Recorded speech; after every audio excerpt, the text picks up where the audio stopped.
Broadcasting live from somewhere in the Stanton system, this is CitizenCast with your hosts Mike DeZorch and TigerCon. And we're live! I am your host Mike DeZorch, and I am joined by my co-host and co-pilot, TigerCon. Say hello to everybody. Greetings. Okay, we are here. This is our first episode of this new show. Now, as some of you may have been following the channel, you may know that we've been working on an idea for a Star Citizen documentary, but a lot of things have happened since then. For one, Digital Foundry did a really excellent series on the game, and that's done a lot to help give Star Citizen some really good PR and to show people that it's definitely not a scam. In fact, I'm going to talk about that a little bit later, but it's definitely not a scam. They're definitely not out to steal your money. It's a real game. It is making some progress. They still have a lot of ways to go. There are things that they still need to work on. There are some back-end technologies that it still needs in order for it to really release and really be a good game. But it is playable now if you choose to become a backer for Star Citizen. You can do it as little as $45 for a base package with an Aurora, which is a small fighter that has a tiny bit of storage inside of it, not a whole lot, maybe enough for a couple of boxes. Or you can go with something bigger, and that's a larger investment. But you will be investing in the future of what will be a game that's unlike anything else that's ever been attempted. There have been attempts in the past to make a game this ambitious. One of them I'll be mentioning in a little bit. But there have been attempts in the past to try and make games this ambitious, and it's never succeeded. This game has surpassed all of those, and it's still getting better. Oh, this is going to be... I wouldn't say this would defeat all other games. I mean, there will be people that may not like Star Citizen when it finally comes out, when it's finally, quote unquote finished, which it likely never will be completely finished. This is something that's going to be continuing development over years. This is something that's going to continue growing. It's never going to be done. There's always going to be new stuff. Yeah, I think the thing with rating one game against another really is sort of a moot point. Every game has its pluses, every game has its minuses, every game has its ups, every game has its downs, and every game has its bugs and its successes and its failures. And I think each game should stand on its own for the most part. Yes, definitely. Well, what I mentioned is games that have tried to be as ambitious as this. The whole thing about Star Citizen being a scam was started by a person named Derek Smart. And I heard that name before when someone on what's the chat that's in Star Citizen? The Spectrum. Someone mentioned his name. They said he was the one that started the whole thing of saying that Star Citizen was a scam. He was the one that started it. And I remember that name, and I couldn't for the life of me remember. I know that name, but I couldn't remember where. And then it finally hit me. I know exactly who this person is. Back in the 1990s, Derek Smart tried to create a game that was almost as ambitious as Star Citizen. He was working on it practically alone by himself. It was Battlecruiser 3000 AD. And the thing is, I think I remember you talking about that back then. Yeah. You controlled a massive spaceship. You could launch fighters. I remember you telling me about that. Land on planets. You could deploy ground vehicles. You could deploy ground forces. Now that you said that, I actually remember you telling me about it. And not only that, you were working for that one company at the time. Yeah, you could command troops on your ship, command research and repair teams. You could dive in and control the individual troops on the ground, or control one of the fighters in the air. You could do Did you say it that. was RTS style or something at the A time? little bit, like a little RTS in that way. But it was a great concept. But the implementation was crap. It was a buggy mess. It was awful. It was barely playable. And it was a finished game. And See, that's where my beef steps in. I got a whole thing on that. yeah. I've been saving this one. Let me say something? Yeah, I'm here. Okay, you're... I think my automatic gain control gets screwed up. I need to find a way to... I probably should have piped this through voice meter. Well, the audio on this end, it was capping it out and cutting it off. Oh, okay. I could see it on the VU meter in OBS here, so I fixed that. Okay. But I got some things to say about that though. So. Yeah, it was pretty awful. And then, years later, Chris Roberts, who has, this Derek Smart has no history of releasing a finished game that's good. And then you have Chris Roberts, who has a storied career of making successful games in multiple franchises, and he also worked on movies. And that movie was. It was. Yeah, I don't know if I want to go that far with the movie thing. I know, but I saw a little bit of that. And it's like, yeah. It was. Pass on that one, I think. I think the problem with it is that he wasn't given the freedom to make it good.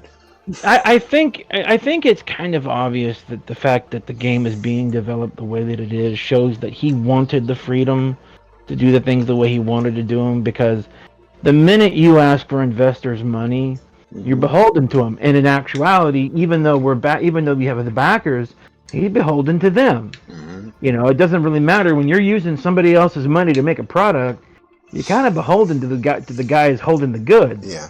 Who are paying your bills. And so, in a lot of ways, he's still kind of beholden to the audience of everyone out here, and they've made changes in some things, and then they haven't. So it varies.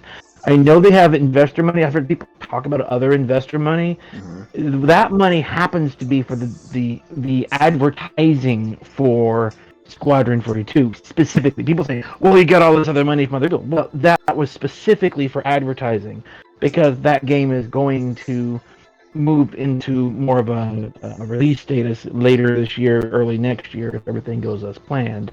Yeah. So specifically, that was for advertising. Yes. But the thing that kind of gets my thing is the thing that's at the core of a lot of the complaints in terms of the issues with Star Citizen. To me, the core element of this is the fact that people conveniently and continuously forget the term backing and alpha. Mm-hmm. Those two phrases in 99% of the discussions somehow manage during the process of that discussion to disappear. Mm-hmm. Because backing is like, you have PBS. Everybody knows PBS. Big Bird and Nephigalopoulos and all these guys. They supposedly used money that they would have run telethons to run their show. You have politicians all the time who are asking for money. Everyone's like, you're putting money into something, and there's a lot of other things people waste money on. Yeah. But in terms of Star Citizen, you're backing the game. You're saying, I want to see this game to fruition, so I'm going to put money down on it to help them get it there. Now, like a lot of these places that usually give you a T-shirt or something, they give you a ship. Give you something that that makes that worthwhile. You're not buying the ship. That's the number one thing that people get screwed up on. You're not really Yeah. purchasing the ship. And you and I You're both putting. own several ships. I own several ships, but I don't see it as purchasing the ship. That's just sort of your reward for backing the game. You are first and foremost backing it. You are putting money down, saying, "I want you to finish this game. Here is some of my cash, so that way it can go to buying equipment or paying a developer or whatever it needs to go to get this project going forward." And enough people believe in this project that it's grown beyond its original iteration because enough people said, "Hey, we want to see this happen."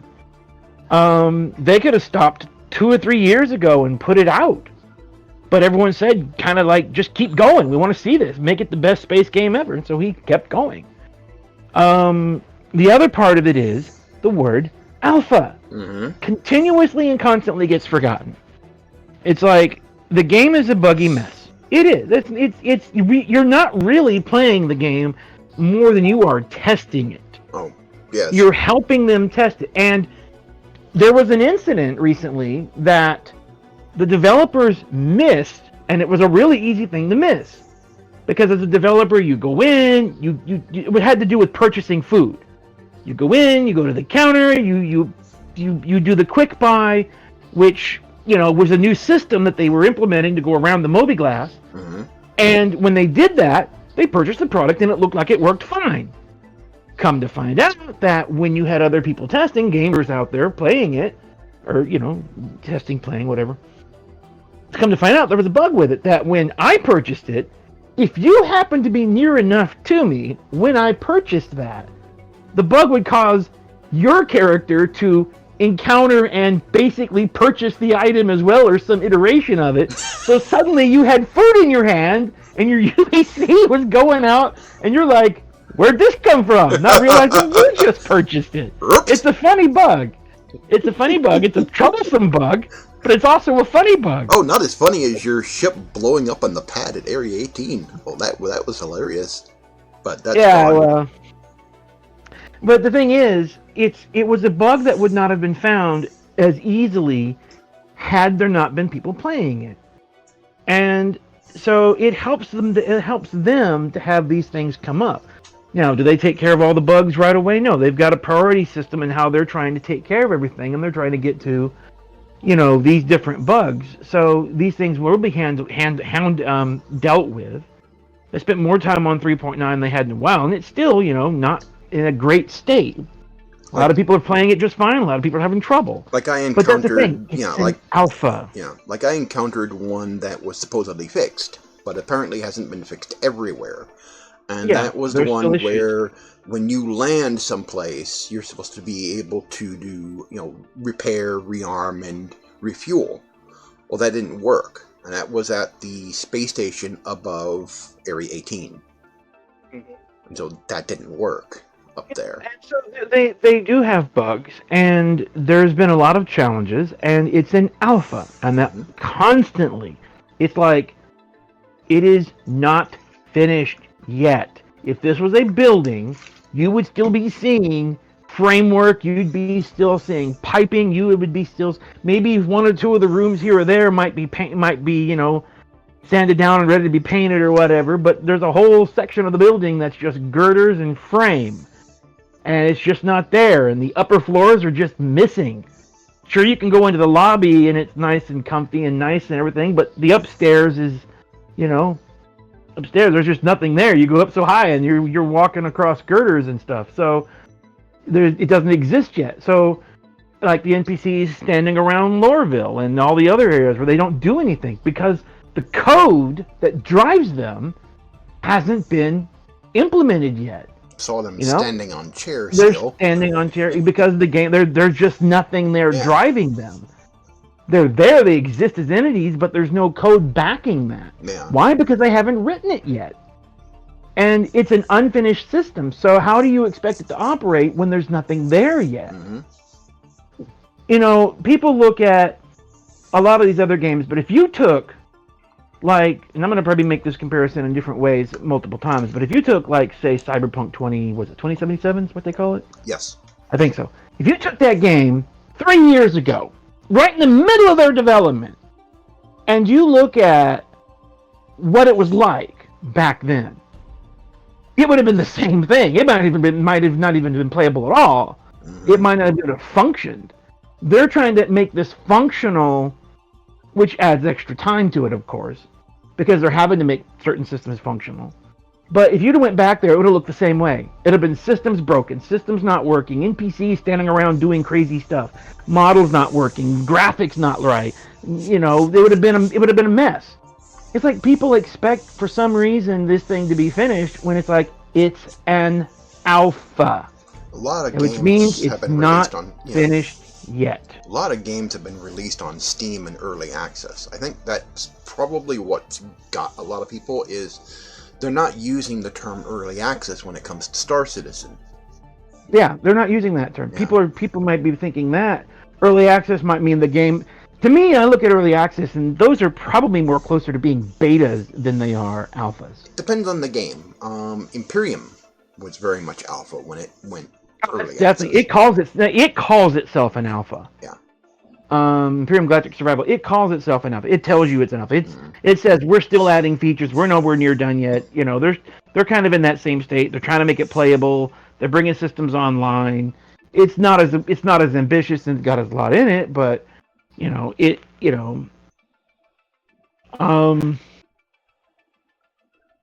but you know it's got systems that are not there yet or not functional yet or whatever, and they've been iterating on it for a long time. Yeah. But yeah, and the problem is when you look at a game, when you look at some of these released games, these finished products that these companies have done not their due diligence on, those games are in, yeah, where it's just a big giant buggy mess, and it's like the game's state, the way it plays, might as well be an alpha or an early beta, because they didn't finish it, polish it, whatever. And when you compare it, if you try to compare it, it might behave more like an alpha than it would be a final, state. So, the quality control and how much time companies get in a hurry and they don't want to do the groundwork ahead of time because it's like it delays the release, which makes it look bad. Everybody wants their instant gratification. And so everyone gets in a hurry, shoves it out the door, and it's in a non-ready state, and so everyone's gotten used to games looking like that. So when they see Star Citizen in a buggy mess, their brains ain't distinguishing, yeah, this is a buggy mess because it's not finished yet. They're telling you it's not finished, whereas these games are telling you, hey, we're finished, and they look the same. They're a buggy mess. Yeah. The gamers have stopped being able to distinguish the two because they all look alike these days. No, I beta tested a game from EA. It's I keep forgetting the name of this thing. It's the newest one with the flying power suits. One from BioWare. That one was just a disaster at launch. It was supposedly a finished game, and I can't get the name is not coming to mind. And I was a beta tester on that, and it looked promising, but they released in that state. That was a beta. And it was in that state. That was definitely not. They get into a hurry and then they just rush it through, and they don't sit down. They don't have the. And the thing is, they don't put a lot. It's the QA time, the iteration time of going through QA, people going in and playing it and testing it. And I'm sorry, but a hired room of testers is never going to find the stuff live actual players are going to find. Mm-hmm. You're never going to get as good a quality of testing as you are putting it in the hands of the user, because they will abuse it. They will find the bugs. Oh, and then you have people crying about some of the bugs that are in, Star Citizen, some of its latest patches, and they're saying, "Where's the QA?" That's what you are, dude. That's what you're there for. That's our job. That's what we're there to help them with. We are the very large, very extended QA department. That's the whole point, is we're there to help them find it. And it's like, just because we find it doesn't mean it gets solved, because they've got a large list of things they got to go through. and they have all these different aspects they have to do, and it's like they're working on X, Y, and Z, and they're building these things in layers, these functionalities, and that's part of layer whatever. Then just off to the side, that's like, okay, we got it. That bug exists. We're noting it. We'll be back to it, unless it's becoming just unless the bug is actually stopping the testing, in which case that makes it a priority.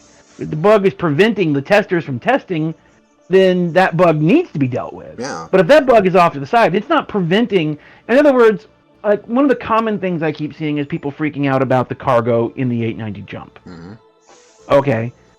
Does the 890 jump have a problem with its cargo? Yes. And a lot of people have reported it. Okay. But does that stop you from running cargo? No. You can run cargo in other ships. You can still do the kind of testing you need to do.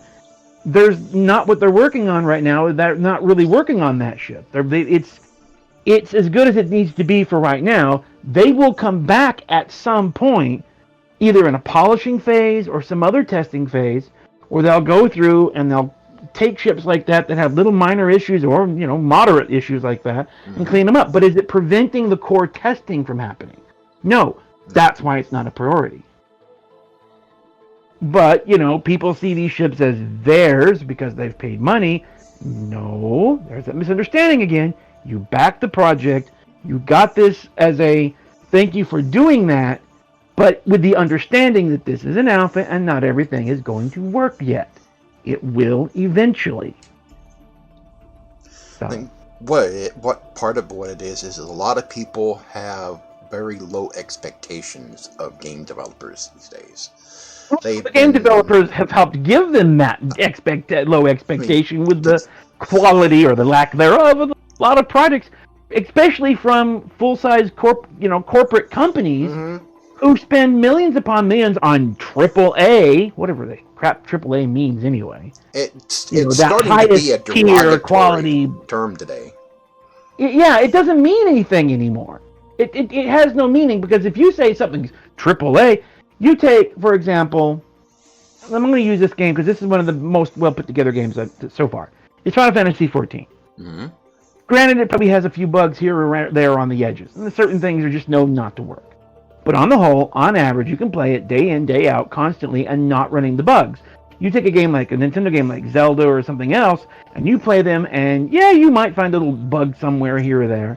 But on the whole, the game's running really well, because those to me where the game is in its full release cycle of it's been debugged as much as humanly possible. There's a few edge thingies that they might have missed, but overall everything is going to work as intended. Those were passion projects.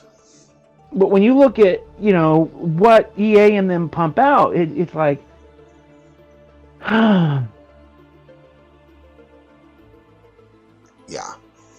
Yeah, I'm just trying to think of some terrible things AAA could mean back to back. I just can't get it.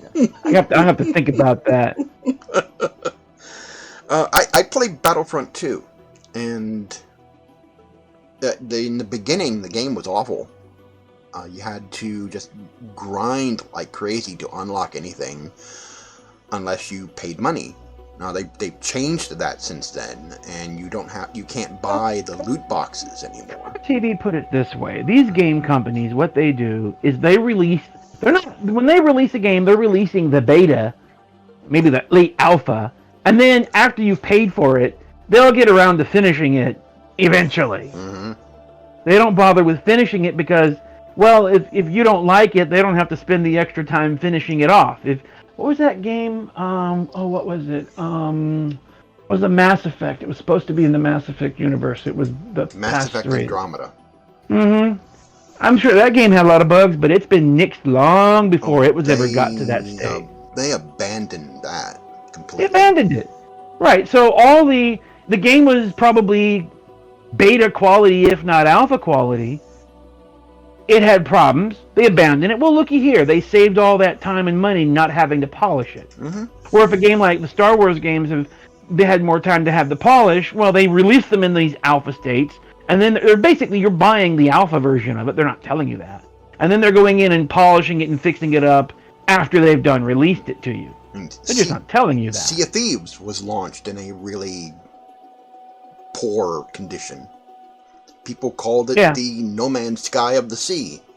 Mm-hmm. Well, Of the state it was in. and No Man's Sky actually is as guilty as the same problem. It was released in an alpha state. I would call what No Man's Sky was in 1.0 was an alpha state. Mm-hmm. It wasn't finished, wasn't feature complete. The alpha states is where you're doing the feature sets. Usually the most common definitions are it's where you're adding the features. Yeah. Pre-alpha is where you're just sort of building the code framework.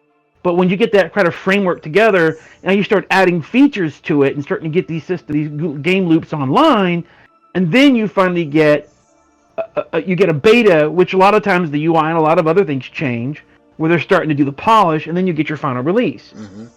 What we had from 1.0 to 1.3 was the alpha. Next, right before Beyond, was a beta, and then Beyond and Beyond is the final release. That's the 1.0 No Man's Sky, and that's how they did it. So they're as guilty of it as some of the others. Yeah. But it is what it is. But Star Citizen, they're telling you this. Mm-hmm. They're not hiding that fact from you. They're not hiding the fact. They tell you up front, this is an early alpha. You are a backer. To purchase, you have to agree to that. For people to walk into this and complain and cry about it makes no sense, because you were told up front at the door, this is what you're getting into. Mm-hmm. This project is not finished, and like with any unfinished project, it may not come to fruition. It's a chance for any project that's being in development. So you're putting your money down on you're laying the money down and saying, I want this to be a thing.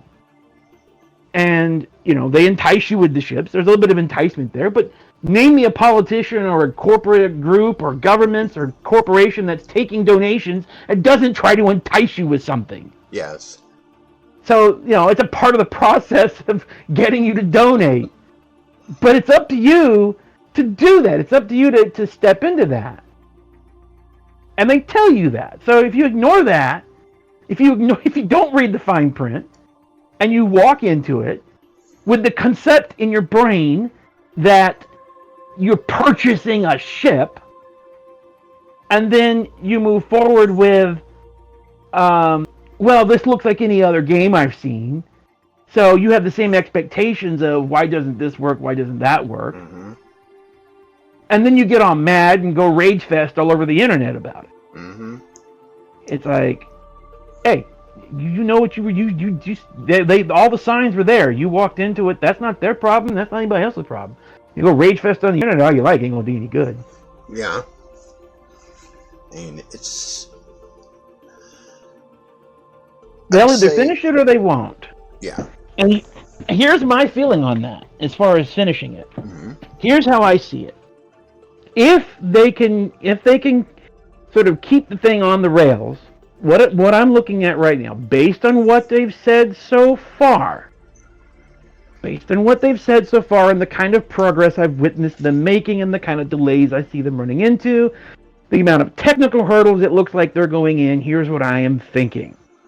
They are thinking that they're going to have Squadron 2 by the end of this year, early thing. I don't think they're going to have it ready that quickly. Yeah. My bet is if there is going to be a Squadron 42 sometime soon, my guess is we probably won't see it with all the delays and everything. My guess is we probably won't see it probably until 2021 and probably late fall 2021. Yeah. That would be my guess. I'm expecting a late fall 2021 release. They do need to get it out the door. That's a priority. They know this. Yeah. They're working on it. This is one of the things that's causing Star Citizen to have so much grief. It's a lot of their development. Star Citizen right now is getting a lot of hand-me-down parts from Squadron 42's development. A lot of what's going into Star Citizen is mostly stuff out of Squadron 42. Technology side, they're both tied to the hip because they're tied to the hip, use the same tech. So they're getting a lot of the parts and pieces, but the priorities of those parts and pieces have to do with Squadron 42's development. As it makes these things come online, Star Citizen benefits from it. So it's not even their primary goal right now. Star Citizen is not even their primary project. It's Squadron 42. They need income. They need to start finding a way to get away from the donation model. That will help get some income in, get some real income, and getting that out the door is the first thing. So I'm expecting that to be a priority. They're already getting funding for the advertising, as I said earlier. Yeah. So they'll get that out the door probably late 2021. In the meantime, there are other technologies that they are working on that the game desperately needs. Server meshing, iCache. Yep. Let's see, server meshing, iCache, and quantum. Yes. The quantum system. Those things must get done. And they need to smooth out the server socks stuff too. There's some glitchiness in there too, because it's caused some networking code issues. Quantum's going to be pretty groundbreaking. That's going to be pretty impressive when that gets done. Yeah. That the description of that by Tony Z, the way it works, I forget his last name. I just call him Tony Z. At the Star Citizen, when they did the Star Citizen Con, the way that works is really, really, really cool. That system's going to bring that world to life in a way that most games could only just dream about. Once it gets done, and it needs to get done, it needs to be implemented correctly, it needs to be debugged, it needs to get online. There's going to be a lot of things that are going to be tied to that. That's going to be, there's all the BGS stuff and the Elite Dangerous, but this is going to be that times 1,000. It's going to be crazy good. But they got to get it. Yeah, this will be the. They got a lot to get working. Yeah, this will be the Elite Dangerous background simulation on steroids. Yeah, it's a live system. It actually takes what's going on in the world and actual resources and actual numbers, and it's a simulation system that drives these probability models that drive your encounters. So that makes all these things so they have the simulation that's always happening. Yeah. And then you have a probable chance encounter with a piece of that system, and that defines what you see in the world. And that's going to be happening all around you. Like how NPCs will be out mining, and they will be, supplying materials to companies that manufacture products. Well, if they will have a different demand for different materials, and that will change, and that will reflect in the missions or whatever you can bring. This is all run as a numbers game. Yeah. And then when you're in a certain area, and then the game compares where you're at with the numbers game, and then runs a chance encounter probability of you encountering something with that, and it creates a scenario based on the numbers and based on your location of what you would likely encounter, and produces a scenario around you that matches what's going on, and then takes your interaction with that and feeds that back into the number system. So you could see other NPCs out mining materials, and you could see pirates attacking those NPCs. And those pirates that get killed by security forces, you will see them, if you're a criminal and you go to prison, you'll see those NPCs in the prison as well, doing their time for committing their crime. You may not see the exact same NPCs, but the exact same NPCs. Yeah. But as far as the background sim is concerned, that's them. It may probability chance encounter you and create a particular set around you for you to encounter, but it will definitely be a representation of them. Yeah, it's basically the NPC system in Skyrim, where the NPCs have a life, where they go to work, then they come back, they go to bed, they do stuff, but this is that. It's a lot more detailed. Yeah, there's a lot more refinement. So they can't. What they're not going to do is they're not going to simulate every little individual NPC. Yeah, they're not going to do it that way.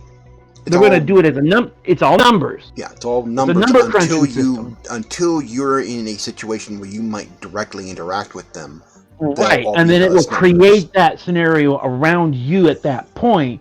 Then your interactions with all of that you're going to see will feed back into that. If you attack the pirates, that feeds back and says these pirates were killed, and then all the number crunching is taken into account for that. So it's a feedback system, and then that could change. Like if a bunch of players go into an area and clean out all the pirates, that's going to reflect in that numbers and change what happens around that. Yeah. Okay, so that's one system. Another system is iCache, where they're doing persistent database work. So where you put something down in a place and it stays there until either someone moves or the system comes along and cleans it up. Yeah. and it's going to be persistent. It's a super persistent system. So it's going to be able to keep objects and things in place. And that system doesn't work yet. They got to working on it. It's partially on. Someone said that persistence is working in your ships. They placed something in their ship, and when they spawned it back at another station, it was still there. I wouldn't rely on it yet because they were having a lot of bugs with that. See that they were doing that, and I think that blew up the counters in the background or something. They were having issues. I wouldn't depend on that being there yet. It's partially working if it is. In theory, you could go out somewhere in the wilderness on Microtech, drop a coffee cup on the ground, and then another player sometime later could come along and see that same coffee cup. Yeah. What it really allows you to do is if you go into your ship, let's say you got all these gun racks in the back, and you got your captain's quarters, and you want to deck it all out, and whatnot. It lets you do that, and it stays put. You can come back a week later, a month later, and everything you left it is right where it was at. Yep. And you throw that out on the pad down there, and some poor NPC is going to have to come along and clean it up. So imagine how much littering there's going to be in the game. That is something else. Go ahead. That is something else that they're going to have, is where you can hire NPC crew members. Okay.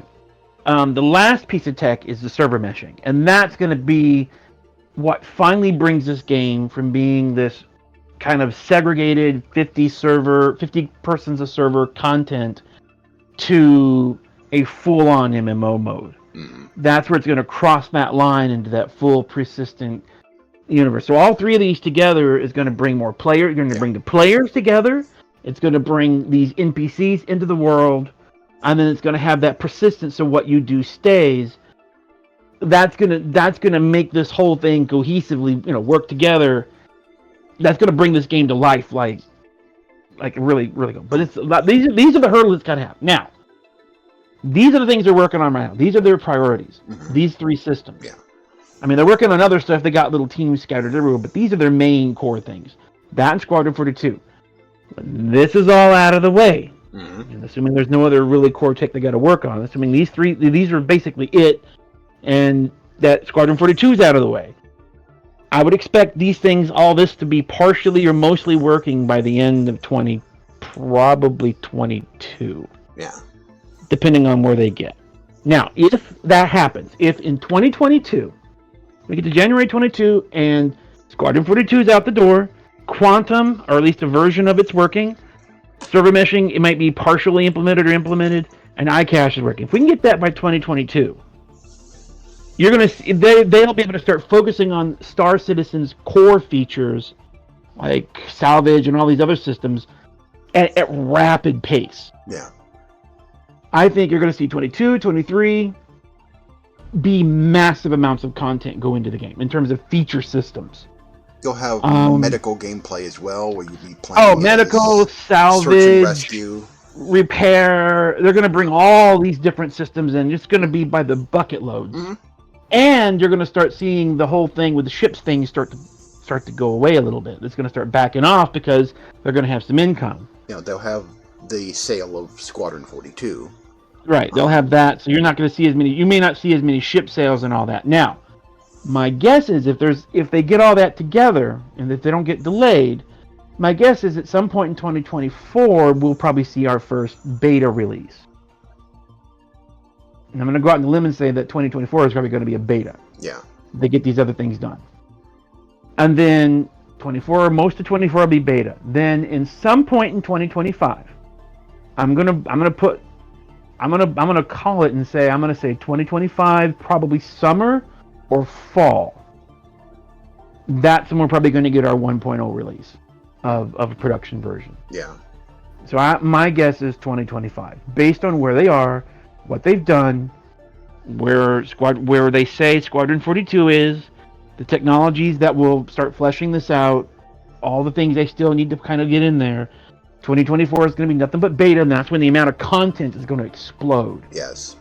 It's going to be an explosion of content and polishing. Now, they built tools for designing planets, and they've got it to where one person can finish an entire planet in just a week where it would normally take months. How long it took them to build Stanton is nowhere near how long it's going to take them to build other star systems. And Stanton's a fairly complicated star system. Some of those are going to be much more empty. There's not as much there. Yeah. So, I mean, there'll be some that'll be as complicated, some that won't. It'll be varied by location.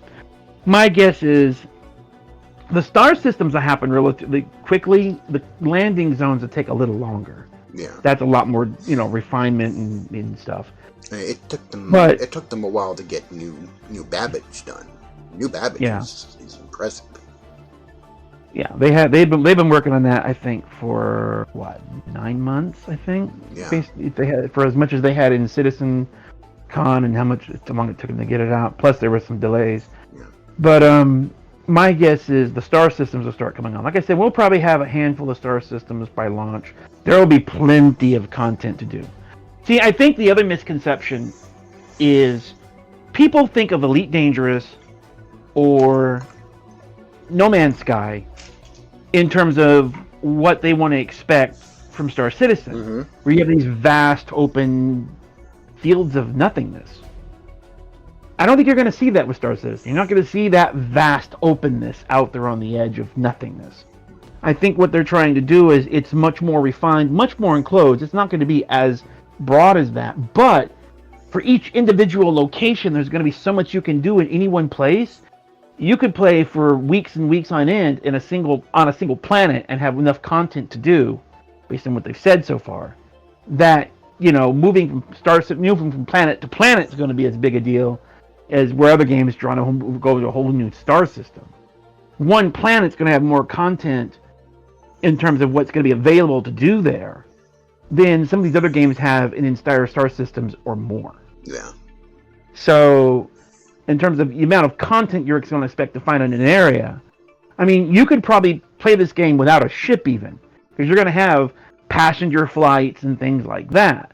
So you may not even need a ship. It might be possible to lose your ship if you don't have the insurance to cover it, and you not even have a ship. And so you're working, repairing, machinery at Lorville, and you work up enough credits to buy a ticket to fly to, to ride a passenger ship over to, Area 18 to go work for somebody over there, or something. You don't even have a ship. They have the placeholders for that right now in the starports, where there's a entrance for the domestic flights. Right. So this is not a scam.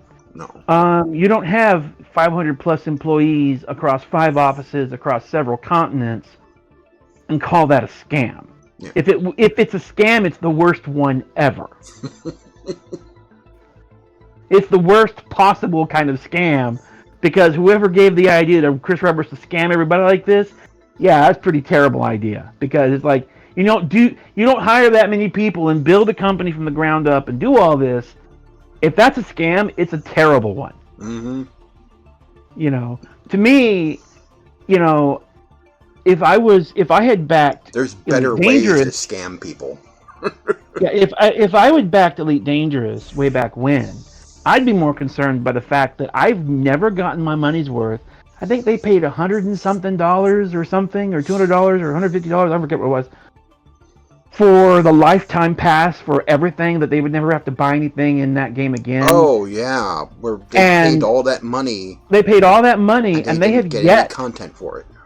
Well, they've got content, yeah, sure, but they've not got their money's worth. Yeah. If you look how much that these have come out to be, how much you can pay for Elite and its base, Elite and Horizons now, if I was an Elite Dangerous backer and I'd paid all that money for the lifetime pass, I have yet to see a return on that money. And that's a released game. Now, they got a paid expansion in sometime next year early now. But that's not going to be enough to cover the cost. That they still will not. They will need probably at least 1 or 2 more expansions to cover the cost that these people put down at the beginning. So, and I mean, they bought a lifetime pass, saying this will be worth something over the lifetime of this game. They've yet to see that to fruition, and Elite Dangerous is as old as Star Citizen. There's something I expect they will require them to buy the expansion. They won't just give it to them. They'll say, "Oh, that was for all that content. This is new." Oh, if I was them, I'd be raising hell. No, this is Frontier we're dealing with. They better not. If I was a backer and they did that to me, oh man, that would be I'm assuming their accountant's got some kind of flag that they automatically get it. I would like to think that that's true. Oh. Because that's supposed to be the point of the lifetime pass, is like everyone else has ultimately paid more for all the new expansions, and you've saved this money in the beginning because you I don't know. See, the thing is, I don't even know if that was counted as backing. Was that backing the game back then? I mean, there was a point where it launched as a Kickstarter. Elite Dangerous launched as a Kickstarter. But that was all the money they got, wasn't it? And then people bought these passes because they were that early? That was technically a season pass. Yeah, it was like a super season. It was like a super uber season pass. Yeah. But I think anybody could buy it, though, couldn't they? Anyone could buy it. It was like $100 or so. You can still get it. No. You can't get it now. Oh, you can't get it now? No. You haven't been able to get that for a long time. No, that's been gone. That was gone a long time ago. Okay. I know you could get you're thinking the Horizons pass. Yeah, and see, even the Horizons pass guys, see, everybody, it was like you had Horizons, and then you had Beyond, which I don't know what Beyond was supposed to be in the end. It was like this filler zone of nothingness. It was like Beyond Chapter 1, 2, and 3, and 4, and it was supposed to be all this content, and well, you got the mine asteroids and whatnot, and the asteroid explosions were cool, but you got an annoying FFS thingy that you have to scan a bunch of stuff with, and it was a bunch of strange changes. And then when all that was over, they were just sort of sitting in a no man's land between major releases, and they didn't even charge for Beyond. I think Beyond mostly, I think they had some ships. I think it had a lot of Thargoid content. I think it had mostly Thargoid stuff. Yeah, mostly Thargoid content and the ships to fight them, some scanner changes and some asteroid changes, mining changes. I think those are the main things of that. And the thing is, some of the stuff they added, they have since pulled out. Like they added the voice thing for the Galnet.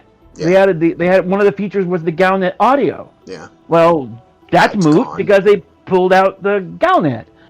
And then you used to be able to buy. Oh yeah, they pulled out the whole story, the background story of the game. They got rid of that.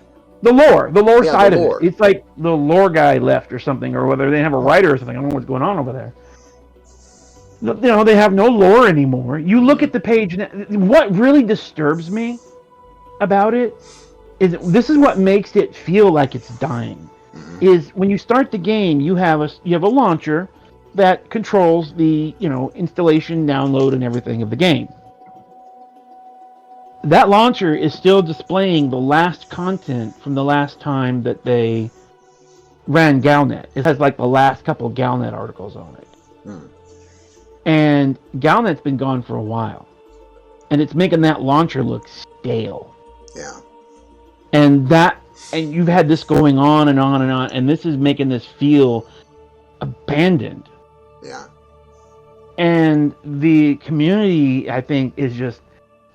The two things that happened recently, I know this is not about Elite Dangerous, but I'm trying to draw some parallels here. Yeah. Is you had the September update, which the only real feature they really added was the ARC store, which is a game currency system where it's one of those game value things. You have to purchase the game currency to buy said liveries and items and stuff. Yeah. And it's one of those cheapy systems where it's like it's not a 1-to-1. So like if you buy Krista for Final Fantasy, X amount of Krista is X amount of dollars. So 100 Krista is $1. Yeah. So it's a 1-to-1. 1 penny, 1 Krista. That's not true with these ARCs. Yeah. 1 penny is not 1 arc. So you never really know. You can't look at something and go, am I paying too much for this? To me, that is a scam. Mm-hmm. That, if you're going to define something to me and say this is a scam, that's a scam. Because what you're doing is you're obfuscating the value of something by putting it behind some arbitrary number system, which has no bearing on real world value. And so you never know if you're paying. From as far as I can tell, the numbers did go up in terms of how much you're paying for stuff. Yes, that And was. you can only pay for that things came in out early. packs. That came out early. It was noticed that the stuff in the store after the Arc store was launched is higher priced. Yes, it is. They basically jacked up the price of everything in the store, and then they try to offset and say, "Oh well, we're giving you $400 a week."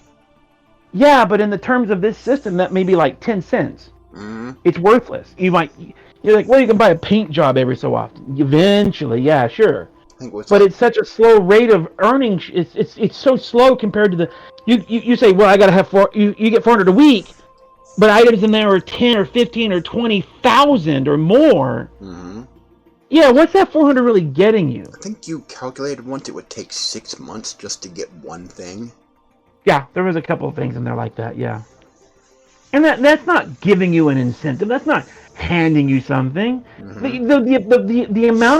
The amount that things went up doesn't even offset that 400 credit or arc thing doesn't even come close to offsetting the price increases that everything had.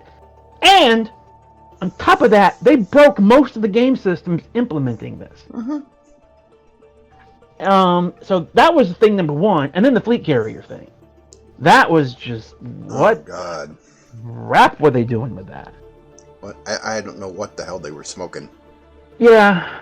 I mean, you had the folks that are the main community folks, that kind of Zegius and all them, and they're just sitting there, just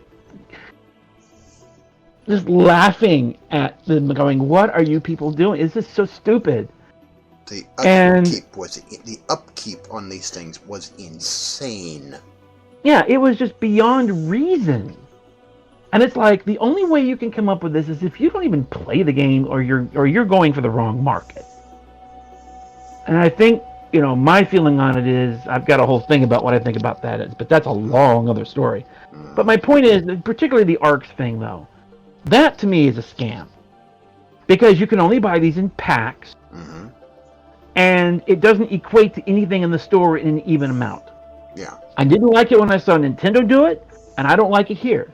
To me, it's a scam, a way of taking money that you can never get your full purchase price of. You give them money. Yeah, go on. You give them X amount of money, and you can buy a few items, but there's always that little bit left over on the edge that if you had just a little bit more, you could get that next item, and then now you got to go buy the next thing of packs, which again does it again. And so to me, that's a scam. That's what a scam looks like. A lot of. And if Star Citizen was doing something like that, I would call that as if Star Citizen were doing a thing like that, where they had some sort of citizen credits and stuff like that. Okay, I'd be just as much scam there. But that's a scam. So there's a scam out there. It's not in Star Citizen. It's in that game. And people like to compare these games and whatnot. I think it's kind of pointless, but okay, we can do it. If you want to talk about scam, that's an actual scam. Yeah.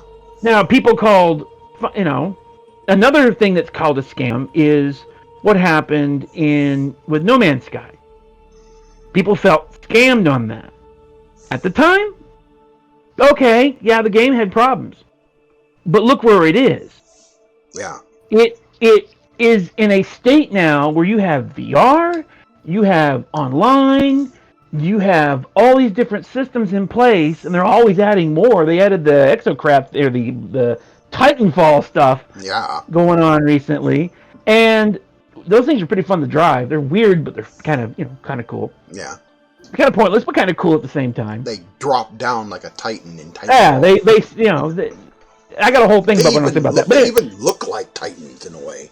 I think what it is the guys who make the game like certain things. They like Stargate. They like these other games, and so they make stuff and they put their own little twist and version of it in their game. Yeah. This is their little toy game, and they're putting the things that they like into it. Mm-hmm. You can tell what these guys like by what goes into it. Yeah. They like digital trance music, chiptunes, so you got a chiptune system. They like Titanfall, so we got Titanfall. They like Stargate, we got Stargates. Mm-hmm. They put what they like in there, and they just hope you enjoy it too.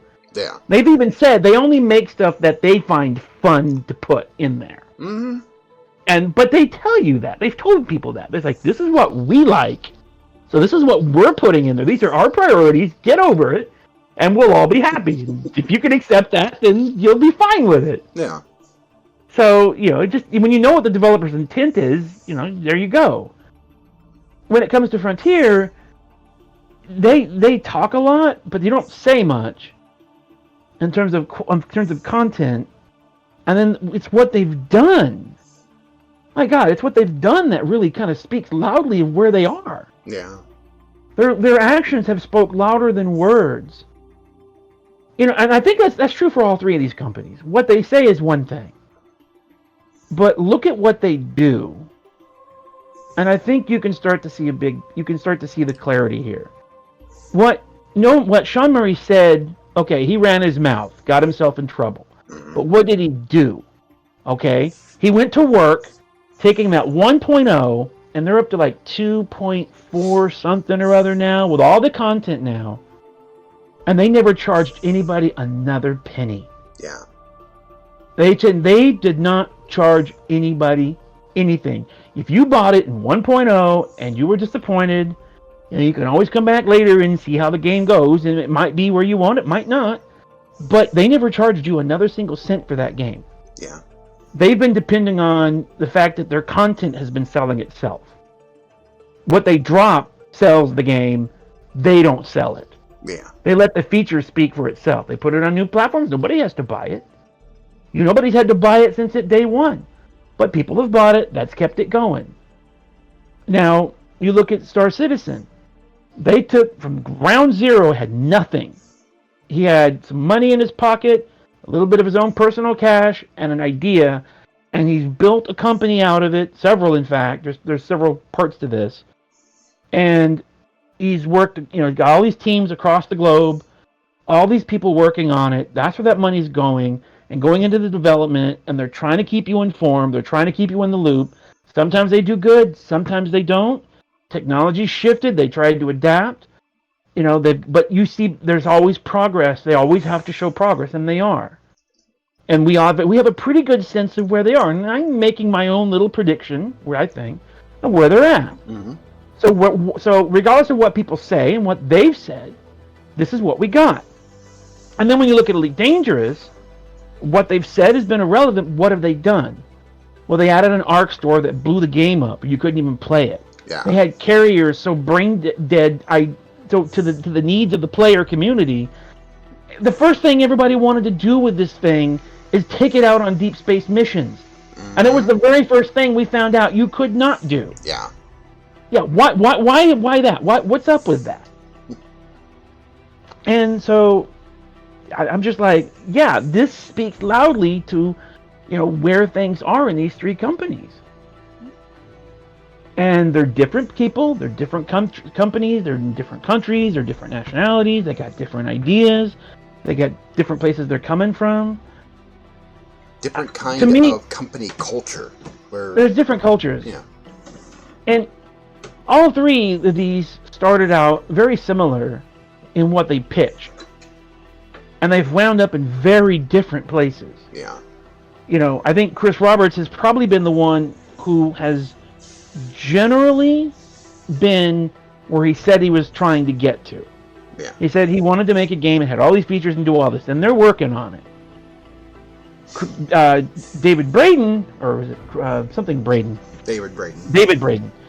He actually sounded, if you go back and listen to his early pitches, he sounded like Chris Roberts. I mean, you couldn't tell the two apart early on. And ironically, some of the early stuff, it was recently pointed out that some of the early stuff that he said He did not. He said he did not want a single system to be the sole moneymaker, and they are far off the rails because that's what they're got going on right now. Mm-hmm. Mining is the only real mega profitable method in the game. Yeah. So it's not even his vision anymore. It's because Chris Roberts has stayed with this and kept the vision going the way he sees it, how he sees it. To some people's chagrin sometimes. You get the feeling he's not directly involved in development anymore. He can't be. It's too darn big. Yeah. And what happened is it outgrew him. This is taking on a life of its own. The only thing that he can really project forward is all the foundation he laid for what he wanted it to be like. Mm-hmm. The problem he had was trusting others to be able to deliver that. That's been, I think, the biggest challenge for him, is to set it loose in the world and say, this is what I want it to be. And at those highest levels, he's still directing that, I think, to some degree. But at the same time, he has to let the guys he's put in charge implement it. Like Tony Z, I think what happens is Tony Z gets on a... I mean, he's one of those people who's really, really smart, but he's got his own way of doing things. He's really smart, he's really sharp, he knows it by the math, he knows it by the numbers, and he's got his own idea of how this is supposed to work. And I feel like there's probably some tension between him and Chris. Whenever you see those two sit down, there's a little tension between them. You can see it. It's visible in the live streams, it's visible whenever these two get in the same room, that these two do not quite completely get along. But they don't have to. As long as the core things that Chris has tried to put forward get implemented, sometimes you let somebody like you gotta have, say, enough control to say, this is stay on the rails of what we're trying to do. But sometimes these people can come up with ideas that make it even better. Yeah. But you've gotta know when to say, no, that's off the rails, or hey, I didn't think of that. That's even more than I could have thought. That's even better than I could have thought. And to allow them to do it versus trying to say, no, that's too far beyond my vision.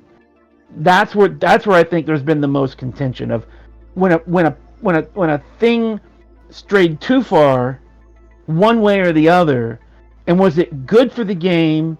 Did it really express what the game is trying to be? And is it good for the players? Or is it just, sticking to what, Chris Roberts wanted or not, or does it stick in his craw the way they're doing it? Mm-hmm. I think there's a lot of contention going back and forth, and it's easy to see that. There's egos involved, and there's a lot of interplay in there. They have slightly different visions for the game, but not so much to where they can't say, oh, hey, this idea... There's a middle ground there, and I think as long as they can keep that middle ground, and as long as they can keep their egos from getting in the way and blowing it all straight to hell, mm-hmm. That's the biggest danger to Star Citizen, is a contention between creative design ideas and what the game is supposed to be. Yeah. And trying to keep it on that track. And sometimes, it's one of those cases where somebody has a great idea, but it's just so off the rails to what the game is supposed to be, it doesn't fit. Yeah. And that developer can take that personally. Mm-hmm. They can take it personally. They can say, look, this is the best darn thing in the universe, and it's going to work, and they're going to love it, and you're going to take it. And Chris would be like, no, I ain't. It's not what we want for the game. This is not the direction I want to go with it. Now, and that can cause contentions. Now, from what I can see, he's liking the quantum system. I think that's what he's wanting for the game. And that's what Tony Z has come up with, is that whole system that runs... He can get lost in the details. He's detail-oriented, and when he gets on he's like me. He gets on a rant, and he just doesn't know when to quit. He gets excited about it. Yes. And so he can get lost in the details, and he's like partway through his description, and everybody else loves it at the same time while their eyes are glazing over in the details. So that can happen. And I think Chris tries to rein that kind of round, kind of dial that back a little bit and say, let's kind of keep going here and kind of get to the point. So, and maybe I do that too. So, but anyway, but the thing is, The for Frontier though, everything's a black box. I think that's what's kind of disturbing about it is in early development, you got a lot of what was going on. You can go back and look at dev diaries, what they wanted, what their vision was, where they were headed. And it seems like once it got made, once they finally got their 1.0 out and we got to about power play level, it became a black box. It's like David Braden stepped away, went to go run Frontier, and it's like he was done. He had this 1980, what is it, 84? Or 85, 84 game of Elite. And he's like, I want to make a modern version of it. And he did. And it's like, after that, it just feels like he stepped away from it, and that was it. Yeah. He's like, I'm done. See ya. Thanks for playing. He took over the CEO. He went fully went into the CEO mode of the entire company, and then left the project to somebody else. And it's been downhill since then. Somebody else did not This is where the vision went with the creator, and see, Chris Roberts' his problem is he's trying to keep that vision on track, even beyond what he is capable of doing. Yeah. And he does have to make sure it does reach that vision. David Braden did the opposite. Vision done, and he walks away, and then the game is left rudderless. There's no leader at the front of the train that says, okay, here's where we're going to go next. What do we do now? And I don't think they've had any clue of what the game is supposed to do after that. I don't think they know what they want to do with it. Now, maybe they've had somebody come in, and maybe what this new era is somebody may have come in and said, hey, we're going to do this and that and that and that. We're not going to worry about the release version. We're going to redevelop this from the ground up. I mean, they've been working on it for two and a half years. I think Obsidian Ant said that was longer than the core game, which may or may not mean a lot of content. It may be great content, but it may take the game in a direction that the gamers may not like. It may not be the quiet, chill space game that it's been. Yeah. It may not be that anymore. Or it may be features that look great on paper, but when you get them into the game, I think this is my fear of it. This is my fear about New Era. My fear is they're going to add content that will be ultimately meaningless. That on paper it will look great. And in a livery sort of fashion, in a pretty picture sort of way, it adds stuff, but it doesn't add content in terms of it doesn't add a game loop. That's my fear. Substance. Flash and substance, that it doesn't really add any game loops to it. Yeah. That's my fear, is that there'll be no game loops. I mean, look at Carriers. Carriers is a perfect example of what I'm afraid of. They, in and of themselves, didn't create any game loops. Not one. You had to do all the other stuff to get them. And then you have to do all the other stuff to keep them. And then when you're using them, you're not using them in and of themselves, you're using them to help you do all the other stuff. They in and of themselves are just a porta station. Yeah. They're just one giant porta potty you're dragging around behind you. Oh, yeah, that's me. I mean, they're the biggest porta potty in the galaxy. The game's already. You fly in, you land, you take a dump, and you fly off. Elite Dangerous was already grindy. This just added more grind to it. Just made it worse. The first iteration of the Carriers just added a massive fuck ton, a lot of grind. They diminished that considerably, but it's still grinding. Well, they didn't. It doesn't really add anything to what you don't already have. No.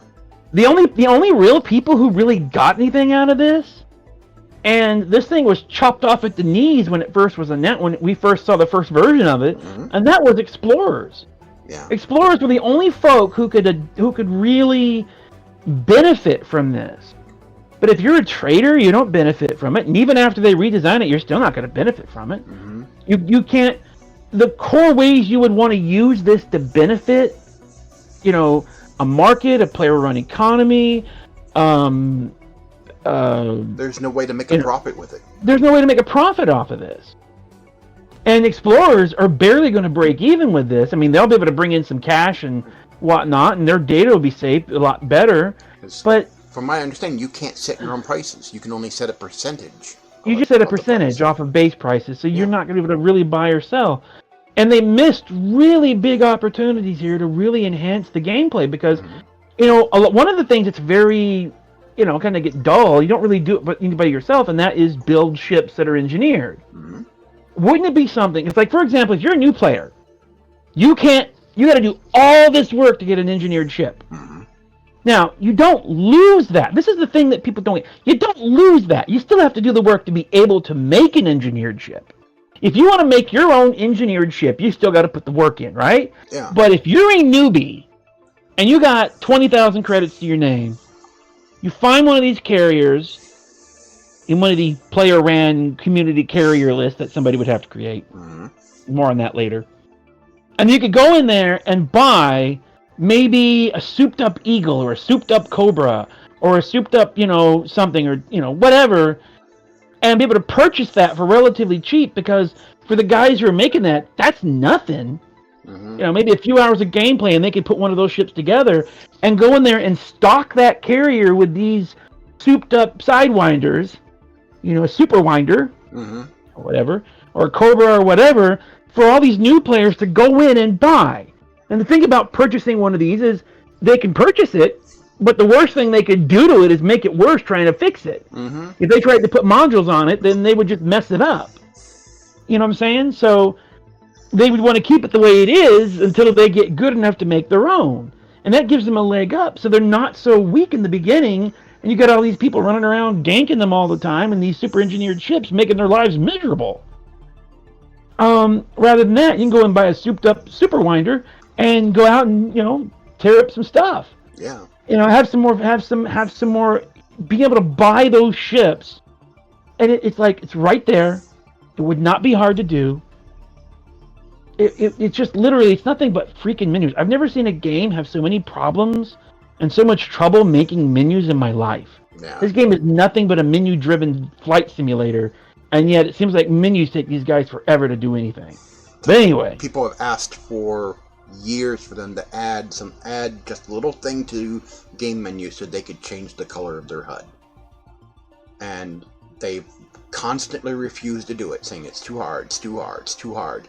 They'll sit there and try to make one of their features and screw with the UI like crazy. You go to a website and you can customize your UI and you download an XML file and you just replace an XML file in the game. The bottom line is, why can't those same sliders and that XML represent be in game? Yeah. Why can't we just start with that? Mm-hmm. The only thing they need to do is separate some basic UI elements, like maybe photos from that, or maybe station menu graphics from that, and let the ship UI be its own thing with separate color codes.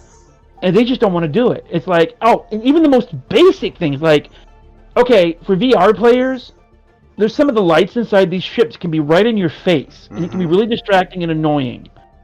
And the ability to just dim or turn off cockpit lights. And the thing is, the game already can do that. It does it all the time. Mm-hmm. You reboot, those lights go off. You get stunned by a Thargoid, your lights go off. Mm-hmm. When you explode, your lights go off. Yeah. So why can't we just have a switch? A simple switch. Interior lighting on-off. Yeah. Nope. Too much work. Too complicated. Mm-hmm. And then when you suggest that in the forums, everybody freaks out on you. Yeah. Like, oh my God, you've wrecked the universe for them. Mm-hmm. And it's just, I know this is becoming a rant on Elite Dangerous, but yeah. It shows the contrast between the two games. It's like you see that even though the people making Star Citizen actually care about what their players think about the game. They care about what people say, and they care about their impression of the game. and their Well, we are input. we are the stakeholders. We are the Yeah, share. I mean, we are the guys who's putting the money down. We're the ones paying the bills. yeah. They should. And they care about the game too. And They're I think that's what gets it right there. What you just said. When I look at the way that when I watch the videos when the guys are, so I think a lot of these haters they don't actually watch these making of videos. They just stare at the game. Oh, look at the terrible frame rate. Blah blah blah blah. And it's like when you go in and watch the videos of the guys making the game, the bugs, when you look at these folks playing it, they're just as excited about it yeah. as we are. Which is frequently, by the way, they are constantly releasing stuff on YouTube on what they're doing, what's coming, what they're working on. They'll sit down with one of the developers and show what they're doing. Right. They are there because they want to be, not because they have to be. Mm-hmm. The guys working on that game don't have to be there. They could do any job they want.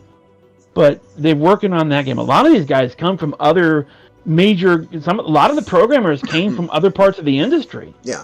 A lot of these guys worked for EA. A lot of these guys worked for Activision, etc. They know what that's like. One of their guys went to go work for Disney, and he designed the ship for the Mandalorian. That's why the Mandalorian's ship looks like the Cutlass Black. Yeah. When I first saw it, I'm like, that's a Cutlass Black! What's he doing with a Cutlass Black? That's because the same guy made it. He's like, this is the ultimate pirate bounty hunter ship. And this is what it should look like. And so he carried that vision over. I mean, all it needed was a few extra parts and a black paint job, and you're good to go. Mm-hmm. I mean, ramp and everything. I mean, it's just literally a Cutlass Black with some pieces missing. Mm-hmm. And silver. It's a Cutlass Silver instead of a Cutlass Black, but it still is. So, it's not a scam. Star Citizen is not a scam. No. It is a work in progress. As I said, my guess is 2025. I really hope that Frontier can pull off a good quality thing, because if they don't, if they don't get it right, oh my God, it's going to be a disaster. Yeah. And I think between the two of them, come 2025, I don't know what the future holds for Elite, but I can tell you right now, for Star Citizen, it's going to be really, really good. And maybe it can be delayed longer than that, but I don't think so. When you look at how long other full games took, and when you take into account that their companies were already established, they already had staff, they already had tools, and that if you take all that away, like say, okay, take Cyberpunk 2077. Mm-hmm. Who made it? CD Projekt Red? CD Projekt Red, yeah. Okay, now, you take the guy, the head honcho of the company, yeah, and you wipe everything away, and you say, okay, you have this idea for this game called Cyberpunk 2077, and you've got a little bit of starter cash. Hop to it. You don't have any company, you don't have any employees, you don't have nothing. And you got to make this game from the ground up. Yeah. And so whatever time it took from the time we figure they started working on 2077 and to when it's going to be released, you can tack on another 3-4 years to that, because that's probably how long it would take for them to stabilize the company in order to get it started. Oh, and by the way, you can't get money from investors. You have to get it from Kickstarter and the fans. Yeah, watch how fast that takes. Good luck. Because it would have got people to go into it. It would have had backers. If he would have produced a video and said, hey, here's what I'm going to make. Let's say, okay, let's run this scenario. Here we go. Let's say that he didn't want to work with CD Projekt Red anymore. Let's say he wanted to go out on his own. He didn't want investors. He wanted to do it as an independent project. So he steps away from CD Projekt Red. He says, okay, I'm going to do this project. So he's got his name, his good name, and that he's made games in the past. And he says, okay, here's what I'm going to do. I'm going to make this game. I'm going to make it a really great game. Here's some footage of concept footage that I'm going to make. And I got some starting money, but I'm going to start from scratch. It would have taken him as long as it's going to take Star Citizen. Straight up. To get from nothingness to finished product on the shelf it would have taken him that long. Because you have to get the legal things going, you have to hire people, you have to get offices, you have to get equipment, you have to do licensing, you have to do taxes, you have to get legal, financial stuff going, you got to stabilize that, you got money coming in from your backers, you got to convince people to bring all this money in so that you can build this thing and that you can deliver on what you're promising.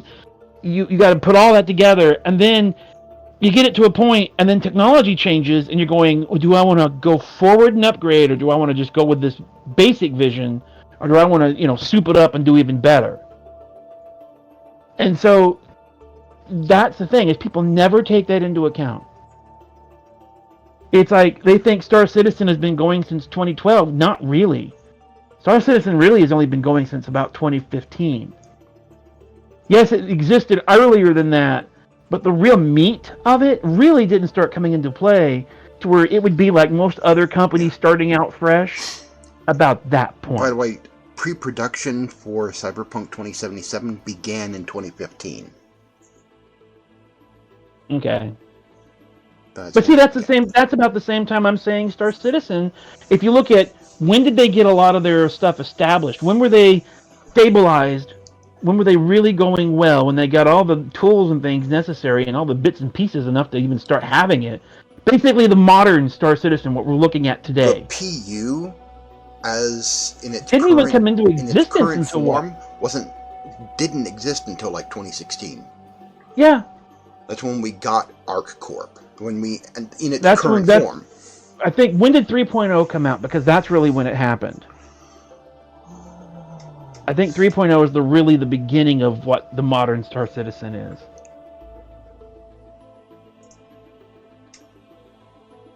Everything else prior to that was just early design work. Let's take a look here. And mostly concept.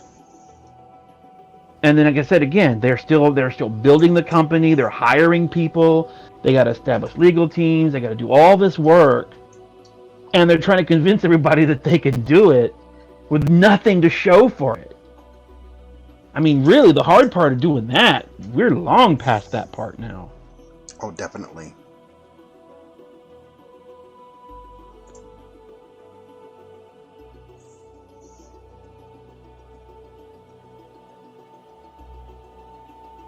They're in the grindy part of this process. I am looking up the map. It should have what's on there.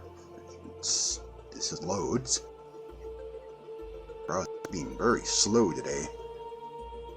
Okay, December 23rd, 2017, Alpha Patch 3.0.0 has been released to Star Citizen back.